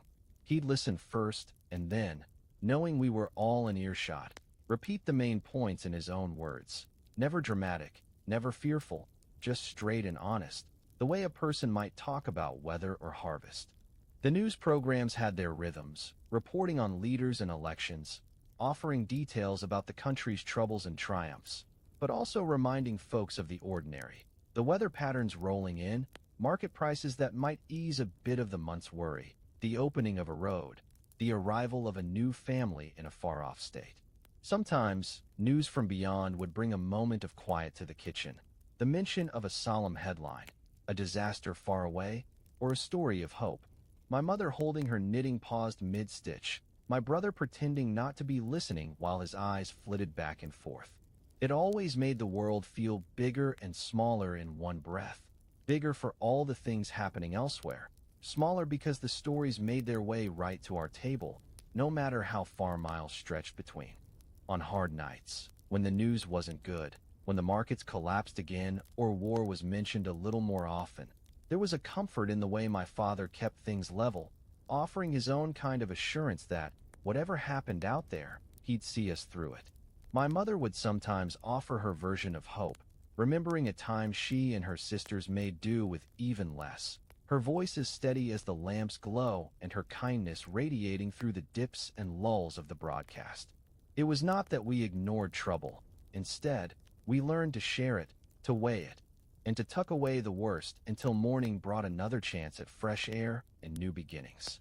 On easier nights, the news shifted to lighter matters, a sports score, a bit of local color, the outcome of a contest in a nearby county, or word that the crops might fare better next week. My brother and I would joke about headlines, sometimes imagining them backward or inventing wild outcomes for the sake of laughter and the relief only children can summon. My father, closing the radio for the night, would leave us with a last bit of wisdom, usually about what could be controlled and what had to be left alone, the clearest lessons learned in years of listening. The broadcast always ended the same, a sign-off with music or a solemn promise to return, another ritual built into nightly routine. As the lamp was turned down and slippers shuffled toward bedrooms, the news and everything it contained settled into the house like another blanket, not too heavy, not too light, just enough to remind everyone to hold close what mattered and let go what didn't. Looking back, those late-night broadcasts were less about information and more about togetherness, a way for all of us to hear the world's heartbeat and, in the stillness that followed, trust our own a little more. Holiday mornings in those years felt charged with an extra layer of promise. Even if the weather was raw or the pantry wasn't full, there was a hum that moved through the house, a sense that the day would shine brighter than most. Thanksgiving always began with the smell of roasting chicken or, if fortune smiled, a well-basted turkey, its aroma drifting through the rooms and out into the chilly dawn. My mother, even before the sun came up, moved quietly through the kitchen, hands sure and gentle as she rolled out pie crust or stirred pots, her apron dusted with flour, a patient kind of hope pressed into each gesture. The windows fogged over with steam, while outside you could hear neighbors striking up conversation as they began their own preparations, voices carried through bare trees, the whole town touching the same feeling of anticipation. In our house, everyone had a job. My brother took charge of peeling potatoes and snapping beans, sometimes sneaking tastes when he thought nobody was looking. I washed the apples and helped set out plates. The good ones, brought down from the high shelf and used only on days that called for celebration. My father stepped in with steady hands, tending to the heavy roasting pan and sampling biscuit dough, his approval measured in a low hum or nod. Even the smallest tasks, folding napkins, setting spoons straight, carrying firewood to keep the oven warm, felt like joining a secret tradition, a way of saying thank you for another year's bounty, no matter how slim. It wasn't just about the meal. The parade of relatives and friends began early, boots thumping on the porch, laughter quick and real, hugs exchanged with warmth matched only by the kitchen stove. There was comfort in the company, an unspoken understanding that hard times found their answer in togetherness. Stories swapped in the parlor, arms loaded with covered dishes, pies cooling on every flat surface available. My mother's voice, a bit higher in her holiday excitement, would call out the latest arrivals, her words weaving through the bustle, making everyone feel needed and wanted. The kitchen filled with a chorus of voices, adults talking of crops, and children plotting their escape to the yard as soon as the food was ready. The meal itself was never hurried. Platters passed from hand to hand, every taste appreciated, conversation rolling slow while the wind rattled the windows and laughter punctuated tales of misadventure or luck. Second helpings weren't always possible, but gratitude always was, spoken aloud, traced in small gestures, shared with a lightness that made even ordinary dishes festive. After dinner, plates stacked high and leftovers tucked away. Attention turned to games or a walk outside if the weather held and the cold stayed gentle. Some years, snow made an appearance, just enough for children's boots to stamp new paths, while adults watched from the porch wrapped in blankets, mugs of coffee warming red hands. There was always a story told, sometimes about holidays long ago, sometimes just a gentle reminder of how many years had passed and how often fortune had flipped and flopped. Thanksgiving gatherings stretched into the evening, the house growing heavier with the scent of pies and the comfort of people who knew your history inside and out. Looking back, I feel the glow of those mornings and afternoons most. A steady light born not of feast or fortune, but from people choosing to show up, work together, and find joy in what could be shared. Holidays in the 30s didn't always have plenty, but they never lacked for the honest abundance of company and care. When the holiday meal faded into satisfied silence, the house transformed into a haven of small pleasures and gentle celebration. The grown-ups took their coffee around the dining table, voices weaving through stories both familiar and new, their laughter soft and easy. A curtain of steam lingered near the kitchen windows, and the sweet scent of pies, apple and pumpkin, both cut into careful slices, called out to anyone with room left for dessert. Children settled on rugs or ran circles around the parlor, games erupting with quick bursts of energy, cheeks flushed from warmth and anticipation. My brother practiced card tricks, shuffling well-worn decks passed down from an uncle, while cousins scrambled for scraps of leftover gravy or tried to edge themselves closer to the thickest slice of cake. Outdoors, the cold grew deeper but never chased us in. We bundled up, scarves knotted tight, and wandered under gray skies that had softened with snow by supper's end. The fields around our house became a playground, boots crunching through thin white crust, breath rising in soft clouds, voices trailing across branches. Sometimes my father led a slow walk past the fence line, his words gentle reminders to notice the way tracks pressed into the snow or how the day's last light caught every icicle swinging from the roof. For those few moments, adults and children mingled in shared wonder. The world turned simple and bright again.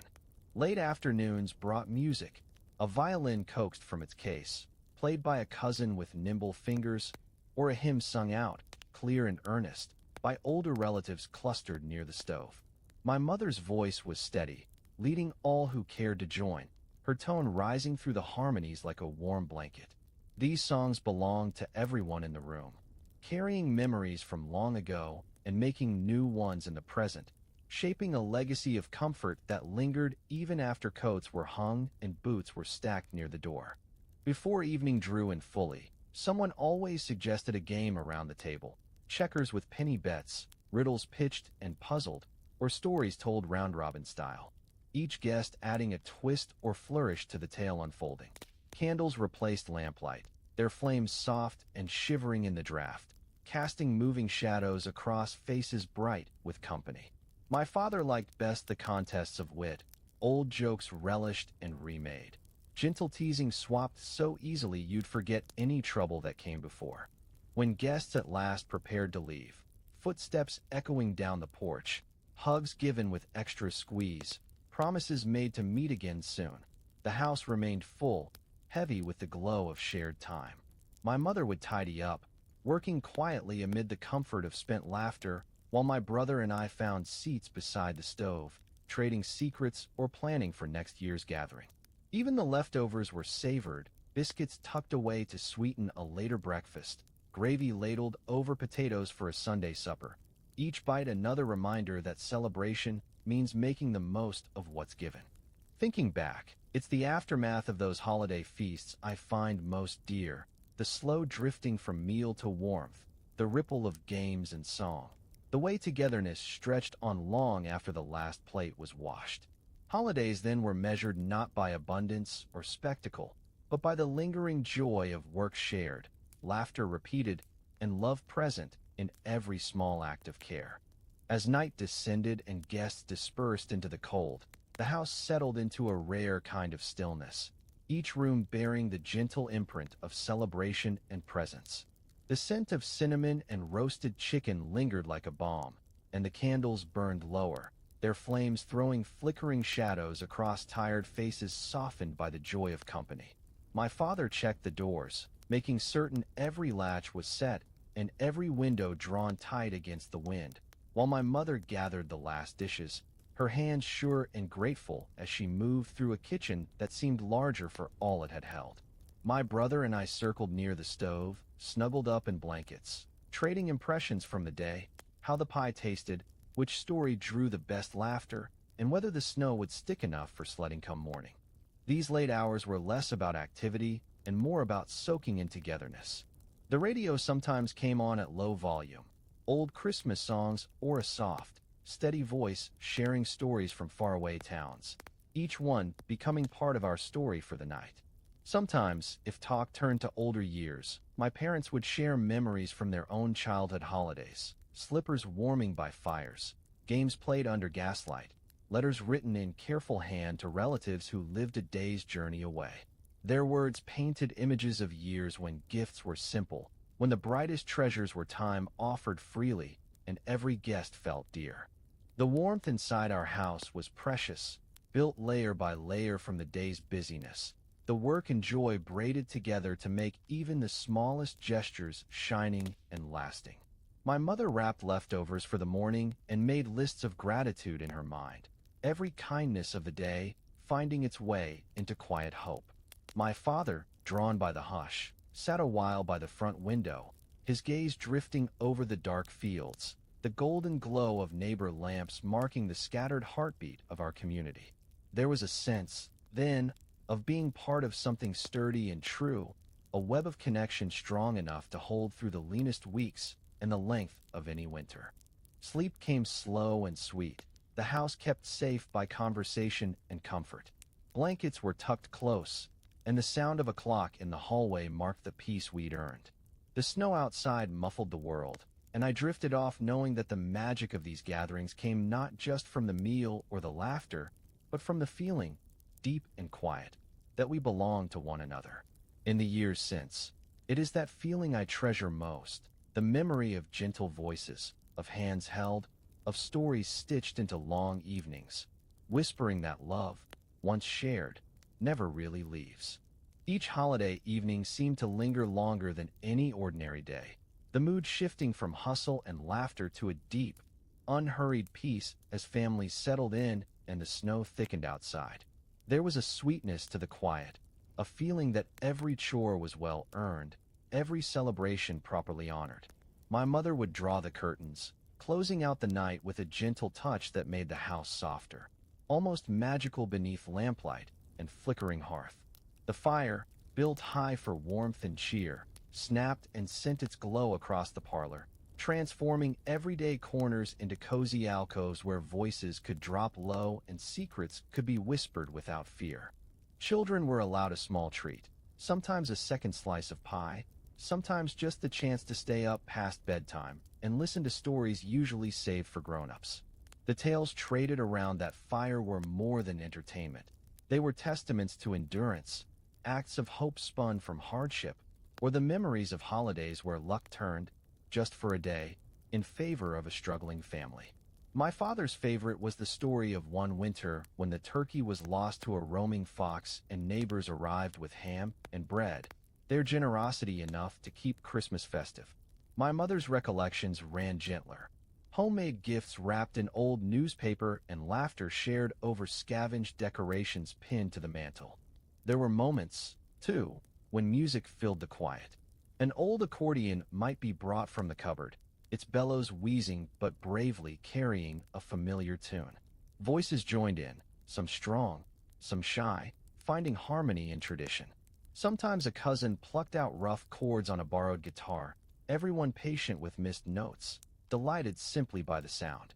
Songs about hope, prayer, and home rose and fell, coloring the silence in hues far warmer than any flame.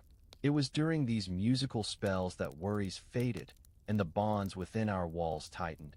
You could feel it in how arms found shoulders, how laughter eased the ache from a long winter.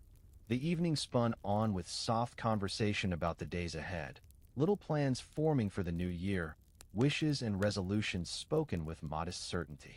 My brother and I would help stack wood for the fire, careful not to disturb the cats asleep by the stove, chores feeling lighter with each trip from porch to hearth.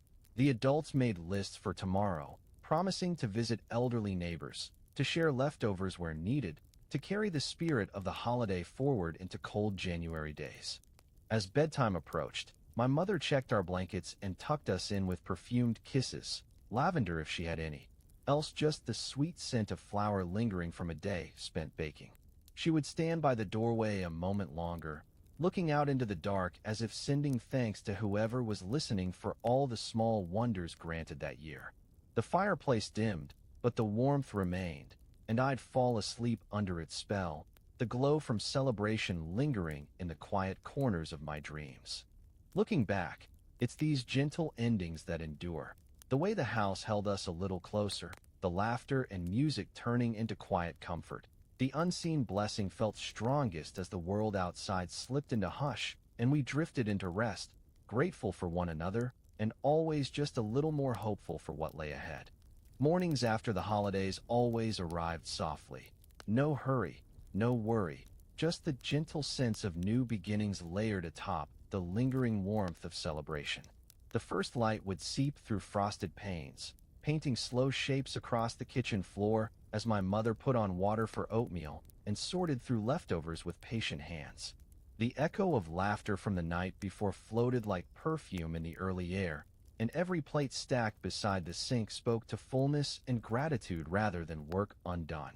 My father, still in his slippers, would stoke the fire and survey the snow packed high on the porch rails, sometimes grumbling about the cold, but more often letting a satisfied smile flicker over his face. Proof that togetherness mattered even more than comfort.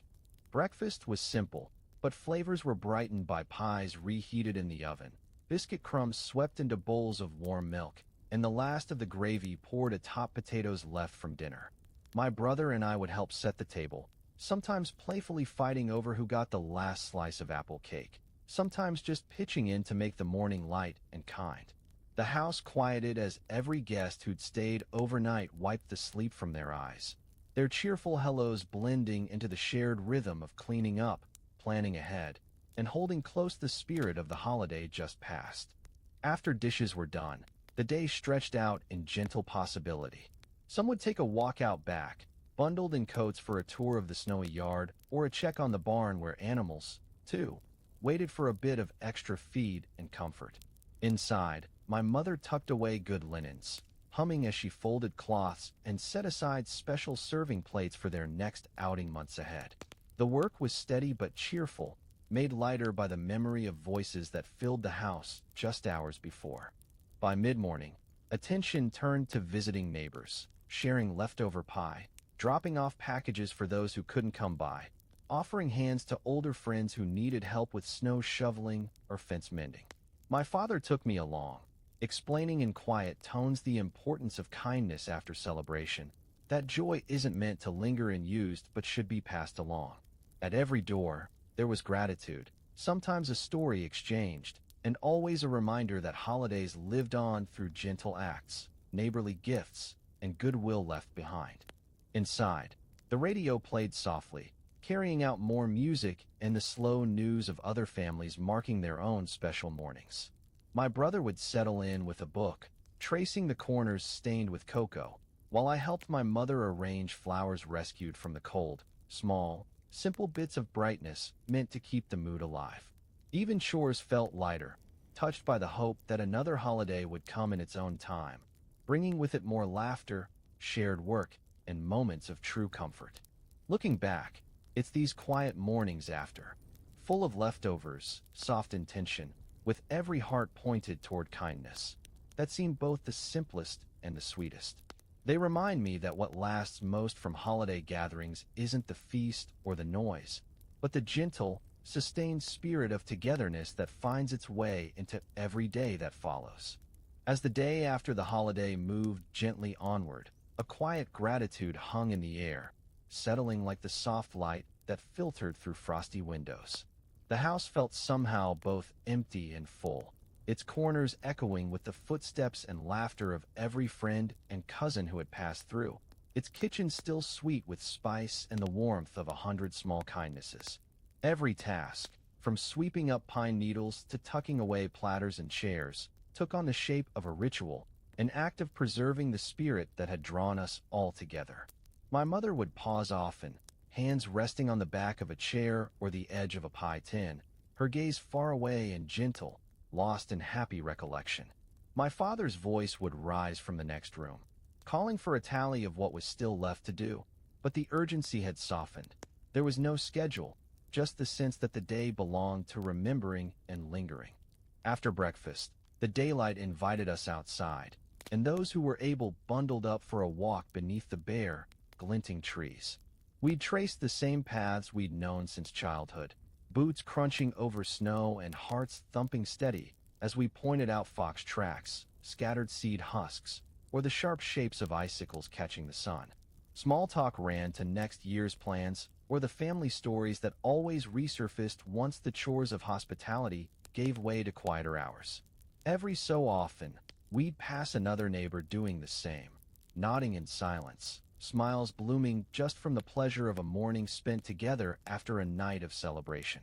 For those who stayed inside, the holidays' leftovers inspired a second, quieter round of joy. My brother and I would help sort and pack up little parcels, spare donuts for the mailman, slices of pie or roast wrapped in wax paper for grandparents or neighbors not well enough to join the feast. My mother, ever mindful of grace, wrote small notes or shared recipes, her handwriting looping across cheap paper with the same care she'd bring to folding linens or smoothing a child's brow.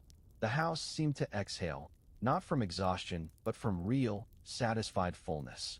As afternoon wore on, the work slowed and everyone carved out a bit of peaceful time. A quick nap in the front room sunlight, a game of checkers at the kitchen table, or time spent thumbing through the catalog, dreaming over next Christmas. My father sometimes read out the news, but without the weight it carried on other days. He lingered over stories of local good deeds, reports of safe returns, and celebrations playing out in homes much like ours.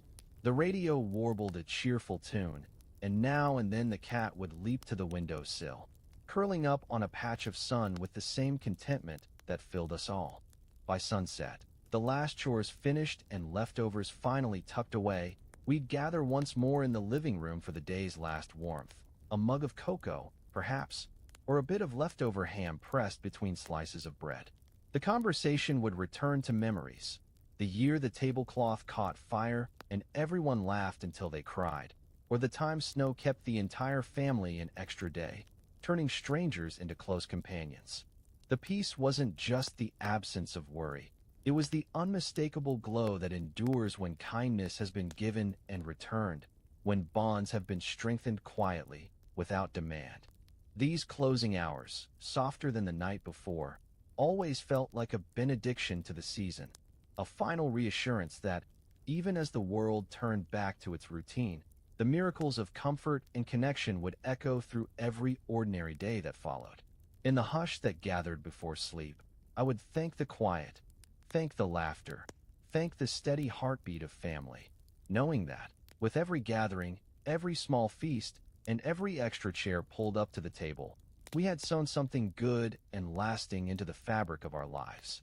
Long before I understood the meaning of legacy, the days in our small town were teaching me about lasting things, lessons that start as routine but end as anchors for everything that follows.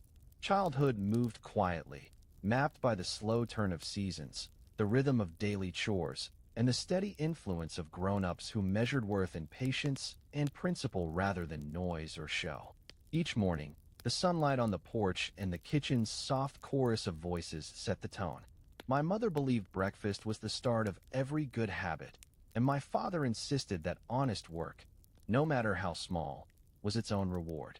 It was never said outright, but the message took root early, growing in the calm repetition of sweeping floors, mending socks, and listening for the weather report as if it might shape our whole week. Lessons were baked into the fabric of household life. Kindness wasn't a grand event. It was the passing of biscuits at supper, or the way my father paused to help a tired neighbor, sometimes giving away time when hours were already too few. Generosity looked like a child's outgrown shoes wrapped up for a cousin, or extra flour weighed out for a family struggling through a harder winter than ours. No praise was expected, and rarely given. Instead, satisfaction came silent and complete in the doing. Forgiveness was another lesson, played out in dozens of small moments. When my brother broke a window with a misfired ball, or when a neighbor failed to return a borrowed tool and was still welcomed for coffee 3 mornings later. Townsfolk followed rules, but the best guidance came from stories told on porches, in the general store, or under the faded shade of an old oak tree. There were warnings about pride and tales that ended in laughter, advice about saving for rainy days or listening more than you spoke. The church taught faith, but daily life taught persistence. How to keep moving when the road got rough. How to find comfort in routine and possibility in a new dawn after disappointment. Even the smallest decisions, like how you greeted someone or whether you shared news with care, shaped the contours of what it meant to belong. School lessons added their own weight. I learned early that effort mattered more than accuracy, that trying and failing was noble so long as you tried again. Teachers asked for respect, for quiet attention, and for the kind of steady work that could turn a shy child shuffling chalk into a confident voice reading aloud. Penmanship practiced at fading desks, arithmetic solved with stubby pencils, stories retold and questioned. All of it built a discipline that lingered long after graduation. More often than not, the best learning happened outside the classroom, fetching water, picking beans, working alongside neighbors during hay season, where diligence and humor counted for more than any test. Looking back, I see how each day planted a seed. Some grew quickly, visible and kindness returned. Others lay dormant for years, waiting for the right challenge to bring out their worth. What endures most is the quiet certainty that the routines of childhood were building blocks for courage, empathy, and purpose. The lessons were rarely dramatic, but even now, in quiet moments or the midst of grown-up trouble, I find myself relying on the wisdom sown into chores and conversation, the comfort of knowing my roots run deep in the soil of patient, gentle beginnings. In every season, work and play were woven so tightly together that it was hard to tell where one ended and the other began. The reward for early chores was a sense of freedom. Whole afternoons spent in the shadow of an apple tree, leagues invented in the backyard, or races down the dusty lane with neighborhood friends. But even the laughter and adventure carried lessons. How to play fair, how to lose with grace, how to invite the quietest child into the circle rather than let them drift on the edges, unnoticed. My mother's gentle reminders, share your toys, let everyone have a turn, became a lifelong practice more powerful than any rule written on a classroom wall. The changing seasons gave every lesson its own flavor. Spring asked for patience and trust, seeds pushed into damp soil with hope that something green and strong might break through. Summer taught endurance and joy, fields of wheat, afternoons spent plucking beans or following the creek as it wound past town limits. All built a sense of place and belonging at a time when the world felt wide and promising. Autumn brought responsibility as the harvest arrived, reminding us to be diligent, to work together, to take pride in a job well done.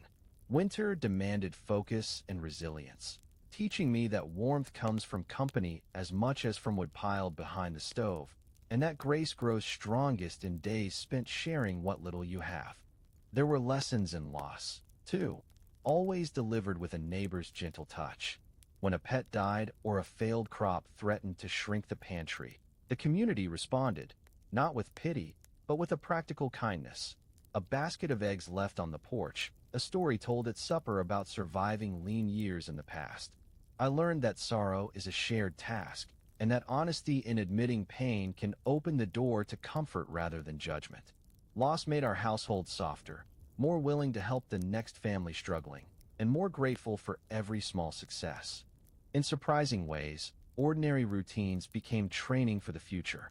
Washing dishes side by side made partnership familiar. Caring for young siblings fostered patience and calm in the face of chaos. My father's quiet humility, his willingness to apologize or admit mistakes, showed me that strength lies in vulnerability, and that pride, when gently set aside, makes room for cooperation.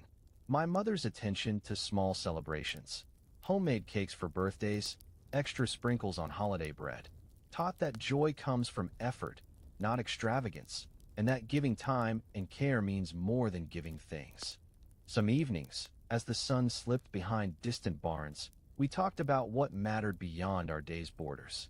Stories of relatives who made their way out west or neighbors who started new work in town mixed with the lessons learned at home. Adaptability, hope, the courage to try something new even if the outcome was uncertain. If I asked questions about why the world sometimes seemed unfair, my parents responded with sincerity, encouraging me to see hardship as a place to grow, a moment to gather the tools needed for resilience. Years later, I see that the lasting lessons weren't loud or immediate. They settled in slowly, becoming habits of listening, working, forgiving, and celebrating. They are the quiet rules that guide me still, reminders that a life built on care, in community and family, offers strength that endures far beyond the boundaries of childhood. There were lessons in patience that only years of repetition could teach. Over and over, I watched my parents tend to the same chores, day in and day out, never rushing past a task just because it was familiar. My mother's hands moved with a calm rhythm, peeling potatoes or patching shirts, her focus unwavering whether she was helping with homework or kneading bread for supper. My father's way was slower, sometimes stopping mid-task to share a story or offer advice, his presence a gentle anchor no matter how much the world outside seemed to hurry. I came to see the beauty in consistency, the quiet assurance that, in an unpredictable world, some things could be counted on if you gave them honest effort and time. Patience wasn't just about waiting, though. It was about believing that good things grew from steady, unseen work.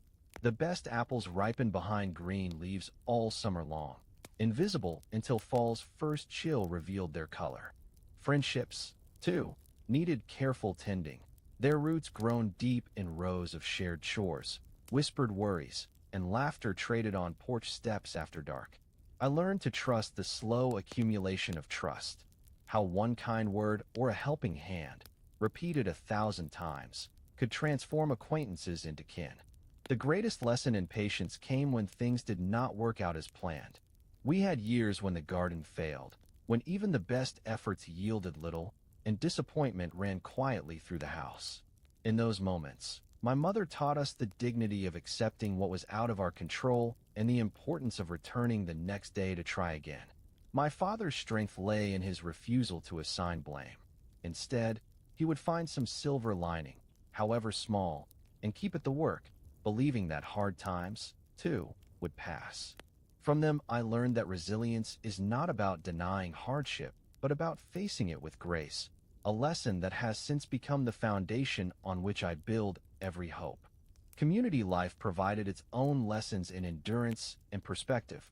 It was easy to be patient with neighbors when things went well, harder when misunderstandings brewed or small grievances threatened to take root. But over time, I saw how gentle persistence and the willingness to forgive kept the town's gears turning. The patient repair of friendships mattered more than being right. The repeated effort to welcome newcomers or help a rival family in lean times often returned blessings in ways no one could predict. Picking up the pieces together taught that every relationship, like every harvest, needed tending, even when weeds of disappointment and pride threatened to take over. Looking back, I know now that the real legacy of those patient years wasn't found in crops reaped or mended fences, but in the confidence and calm that patience wove into the heart. The ability to sit with difficulty, to find peace in persistence, and to try again each morning shaped more than just my childhood. It gave me a way to meet every uncertain season that followed. The lesson that has lasted longest, though, is the value of hope. Quiet, practical hope, not the loud ambitions touted by traveling salesmen or distant cousins chasing fortunes. In our small town, hope was sown each time we planted a seed, shared a recipe, or mended a roof before a storm. It wasn't a matter of denying trouble. It meant looking straight at hardship and deciding to build anyway. My mother's optimism was never naive. She knew about loss and disappointment. Yet, every challenge was met with the same refrain. We'll manage, we always do. Her belief infused every task with meaning. As she patched winter coats, counted cans on the pantry shelves, or invited company into a kitchen filled more with laughter than plenty. My father's hope was quieter, the kind you'd catch in how he left the porch light on, just in case a neighbor might come by with news or a need. He'd linger near the gate after dusk, watching the sky for signs of change, and remind us that even storms pass. Each evening, as the house grew still, he'd share thoughts about the future in modest, sober phrases, never guaranteeing miracles, but planting the sense that good work leads to good outcomes, even if the timeline is unclear. Hope in our town was communal. When one family suffered, others found ways, through humble gestures, to say, "We are with you." There were baskets of bread left on stoops during illness, extra firewood delivered after a barn fire, and whispered prayers exchanged in dark church pews. The collective sense of well-being rose and fell with the fortunes of each neighbor, and everyone understood that shared hope afforded more strength than solitary longing. As a child, I saw how hope influenced choices, how it motivated a friend to try again after failing a spelling test, how it encouraged a farmer to replant after hail ruined the first sowing, and how it made a parent stay gentle even when bills were hard to pay. Hope was a habit, reinforced by the stories we told and the rituals we kept, planting in spring, sharing food at harvest, lighting candles for holidays, and showing up when called, no matter the weather. Carrying these lessons into adult life, I find that my fondest memories aren't tied to moments of triumph, but rather to times that asked for quiet faith, the courage to trust that what we built together had lasting worth. Facing setbacks, I recall my father's steady patience and my mother's laughter in the face of adversity. In my own home now, I teach my children to look for silver linings as they do chores, to take pride in small kindnesses, and to remember that hope is not a promise of ease but a willingness to make do and believe in tomorrow. The legacy of hope, patient and shared, is as tangible as any landmark in town. It powers every new beginning and gives shape to a life built not on certainty, but on the honest conviction that care, effort, and endurance will yield something good in time. The year I turned 12, everything felt on the verge of changing, not suddenly, but in those stretched out, quiet ways that only kids seem to notice. There was a sense in the air that we were between things, between seasons, between childhood and something like responsibility, between the world we'd always known and the one that was steadily arriving, whether or not anyone invited it. I could feel it most in the early mornings when I'd step out into the yard, dew clinging to my bare feet, and the sky just starting to lighten behind rows of maple trees. The farm was a hush, animals not quite awake, shadows still wide and soft, and the only sound the drip of yesterday's rain from the eaves. My mother's voice would float from the kitchen window, gentle and expectant, already listing in her mind the tasks that stood between us and breakfast. I took my time. There was an easy goodness in those few quiet minutes, balancing between obligation and freedom, the day not yet laid out in its full. Wait, even then, I understood that routines carried meaning far beyond the chores themselves. Gathering eggs wasn't just about breakfast, nor milking the cow only about cream for coffee. These things taught a kind of order, a pattern to rely on when other things turned uncertain. Cradling warm, speckled eggs in my hands, I'd walk past the fence and catch sight of the neighbors' fields, always wondering if their world felt as sure or as complicated as ours. Sometimes, I'd see old Mrs. Bates hanging out wash even when the clouds threatened rain, her resolve as steady as her pinched mouth. I'd wave and she'd nod, both of us knowing that some tasks couldn't wait for fair weather, and that most of life was about working with whatever the morning handed you. School was its own kind of anchor, a place where my growing restlessness met daily lessons in patience.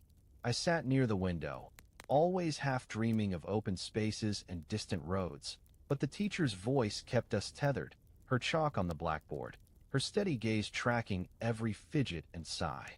Some lessons came easily, arithmetic and penmanship, the neat loops and columns, the satisfaction of numbers working like friends that lined up when called.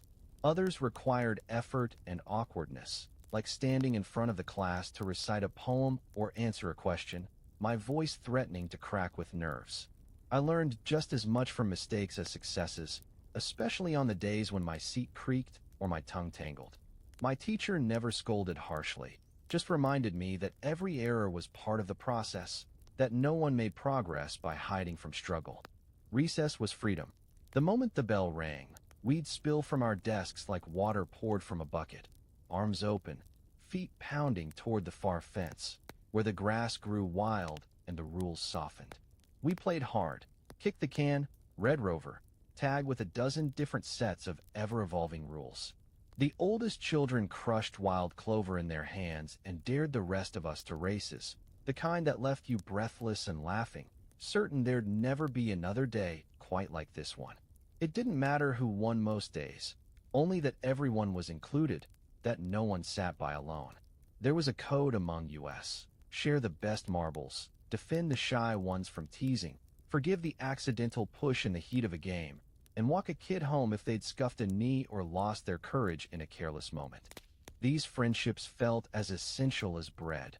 Simple, sustaining, and often underappreciated until the day trouble came. There were fights, of course. Words thrown with more heat than sense, slammed doors, long hours of silent rivalry. But apology came as naturally as argument, smoothed by a shared secret or a joke remembered at the right time. Watching the older children made us believe that mistakes weren't permanent, that pride could be set aside for the sake of another afternoon spent together in the sun. At home, as the days stretched into summer, the demands of the farm grew with the lengthening light. My father rose earlier, his voice lower and more focused, and my mother's days lengthened, too, hands rougher with work, patience thinner at the seams. There was more to do, beans to pick, weeds to fight, milk to deliver to neighbors before the heat turned sour.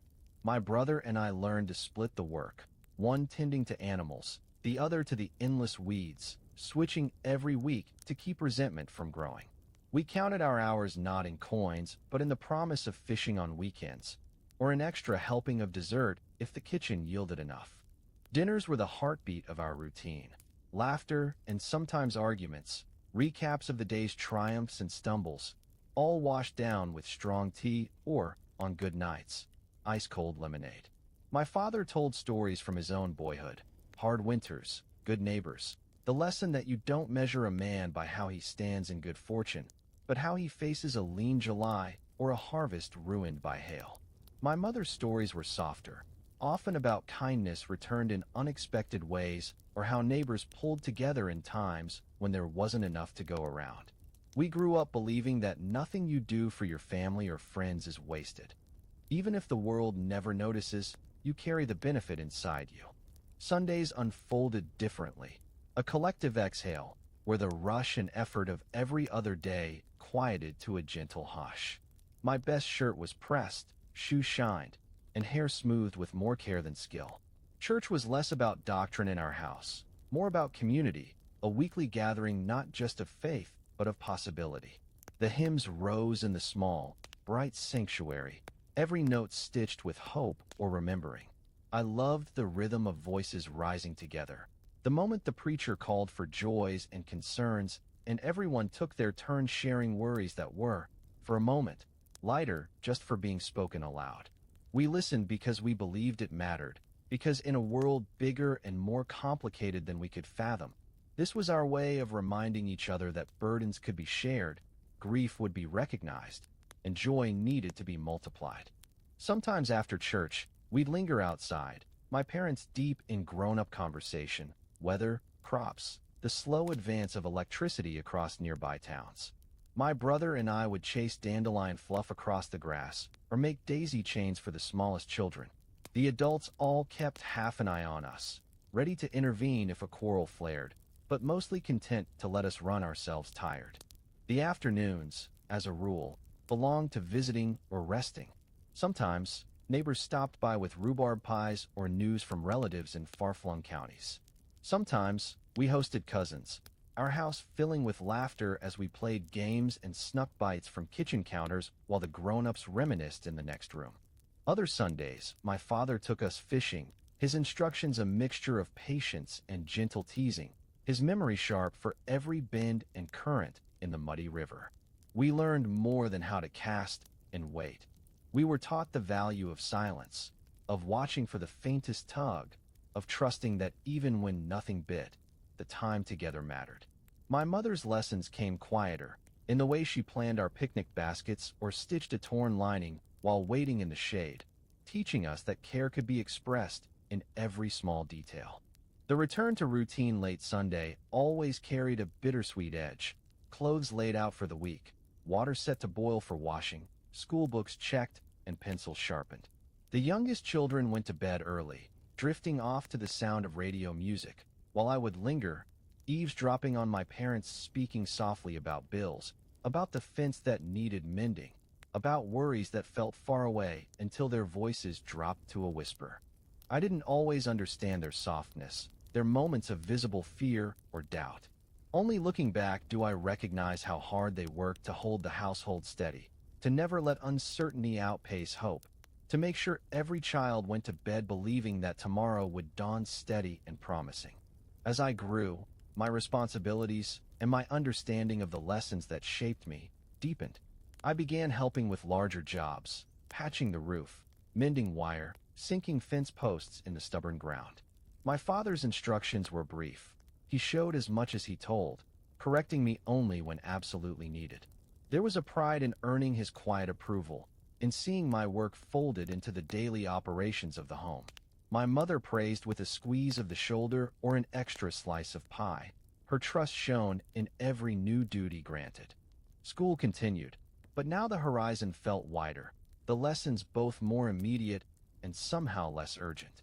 Friends matured, some quicker than others, and new questions occupied my thoughts. What it would mean to go to high school in the big town, whether farm life was enough for a lifetime, or if stories of distant places were worth chasing. The grown-ups had their opinions, but mostly encouraged curiosity. You'll need to know how to learn, wherever you end up, my father said once. Hunger for answers is what gets you through. Summers toward the end of those years crackled with the energy of transition. Graduation ceremonies with paper hats and carefully folded notes. Dances in the schoolhouse with lanterns strung up over the door. The vague but thrilling sense that something bigger was always just ahead. Some kids prepared to leave. Jobs in cities, apprenticeships with relatives, the army calling the bravest or most restless. Others planned to stay, their roots deepening with every passing harvest. Conversations about future dreams floated between games and chores, serious and silly by turns. Nurses, teachers, mothers, engineers, or just the best fishermen on the river. The turning of seasons became a way to mark growth. A summer of storms followed by a harvest of plenty, a winter that tested everyone's resolve, a spring thaw that called for renewal in every corner of home and heart. Through it all, the lessons learned remained constants. That kindness is never wasted, that work is not a punishment but a privilege, that every loss contains the seed of a new beginning. As the world outside expanded, new inventions, new roads, radio voices reaching ever closer, the house itself remained our center. Holidays brought family from far away, cousins filling all the beds and coats heaped in the hallway, meals stretched by guest after guest, the tables groaning beneath the weight of pies and stew. Laughter rose easily, peals of it echoing off the kitchen walls, until late at night when the grown-ups gathered at the table and the older children snuck off to whisper secrets upstairs. I watched my parents more closely in those gatherings, noting the lines around their eyes, the way their voices softened at the sight of an unexpected guest or their patience stretched just a little thinner when tiredness pressed down. I came to see celebration as its own kind of work, different from chores, perhaps, but essential all the same. It required effort to welcome, to smooth over old quarrels, to praise a shy child or remember who took their tea with lemon and who preferred it with honey. In the years that followed, as childhood gave way to adulthood, those lessons, the slow, patient wisdom of daily living, the steady work of forgiveness, the joy found in company and routine, proved stronger than anything learned from a book or a teacher. They are the invisible tools we carry out into a world that is always, in one way or another, a little less certain than we wish. But with them comes a confidence, built from all those days when it seemed nothing remarkable had happened. For it is in unremarkable days, in the repetition of care, that we accumulate the things that last: gentleness, gratitude, resolve, and the unwavering conviction that however far we travel, the soil that formed us will never quite lose its hold.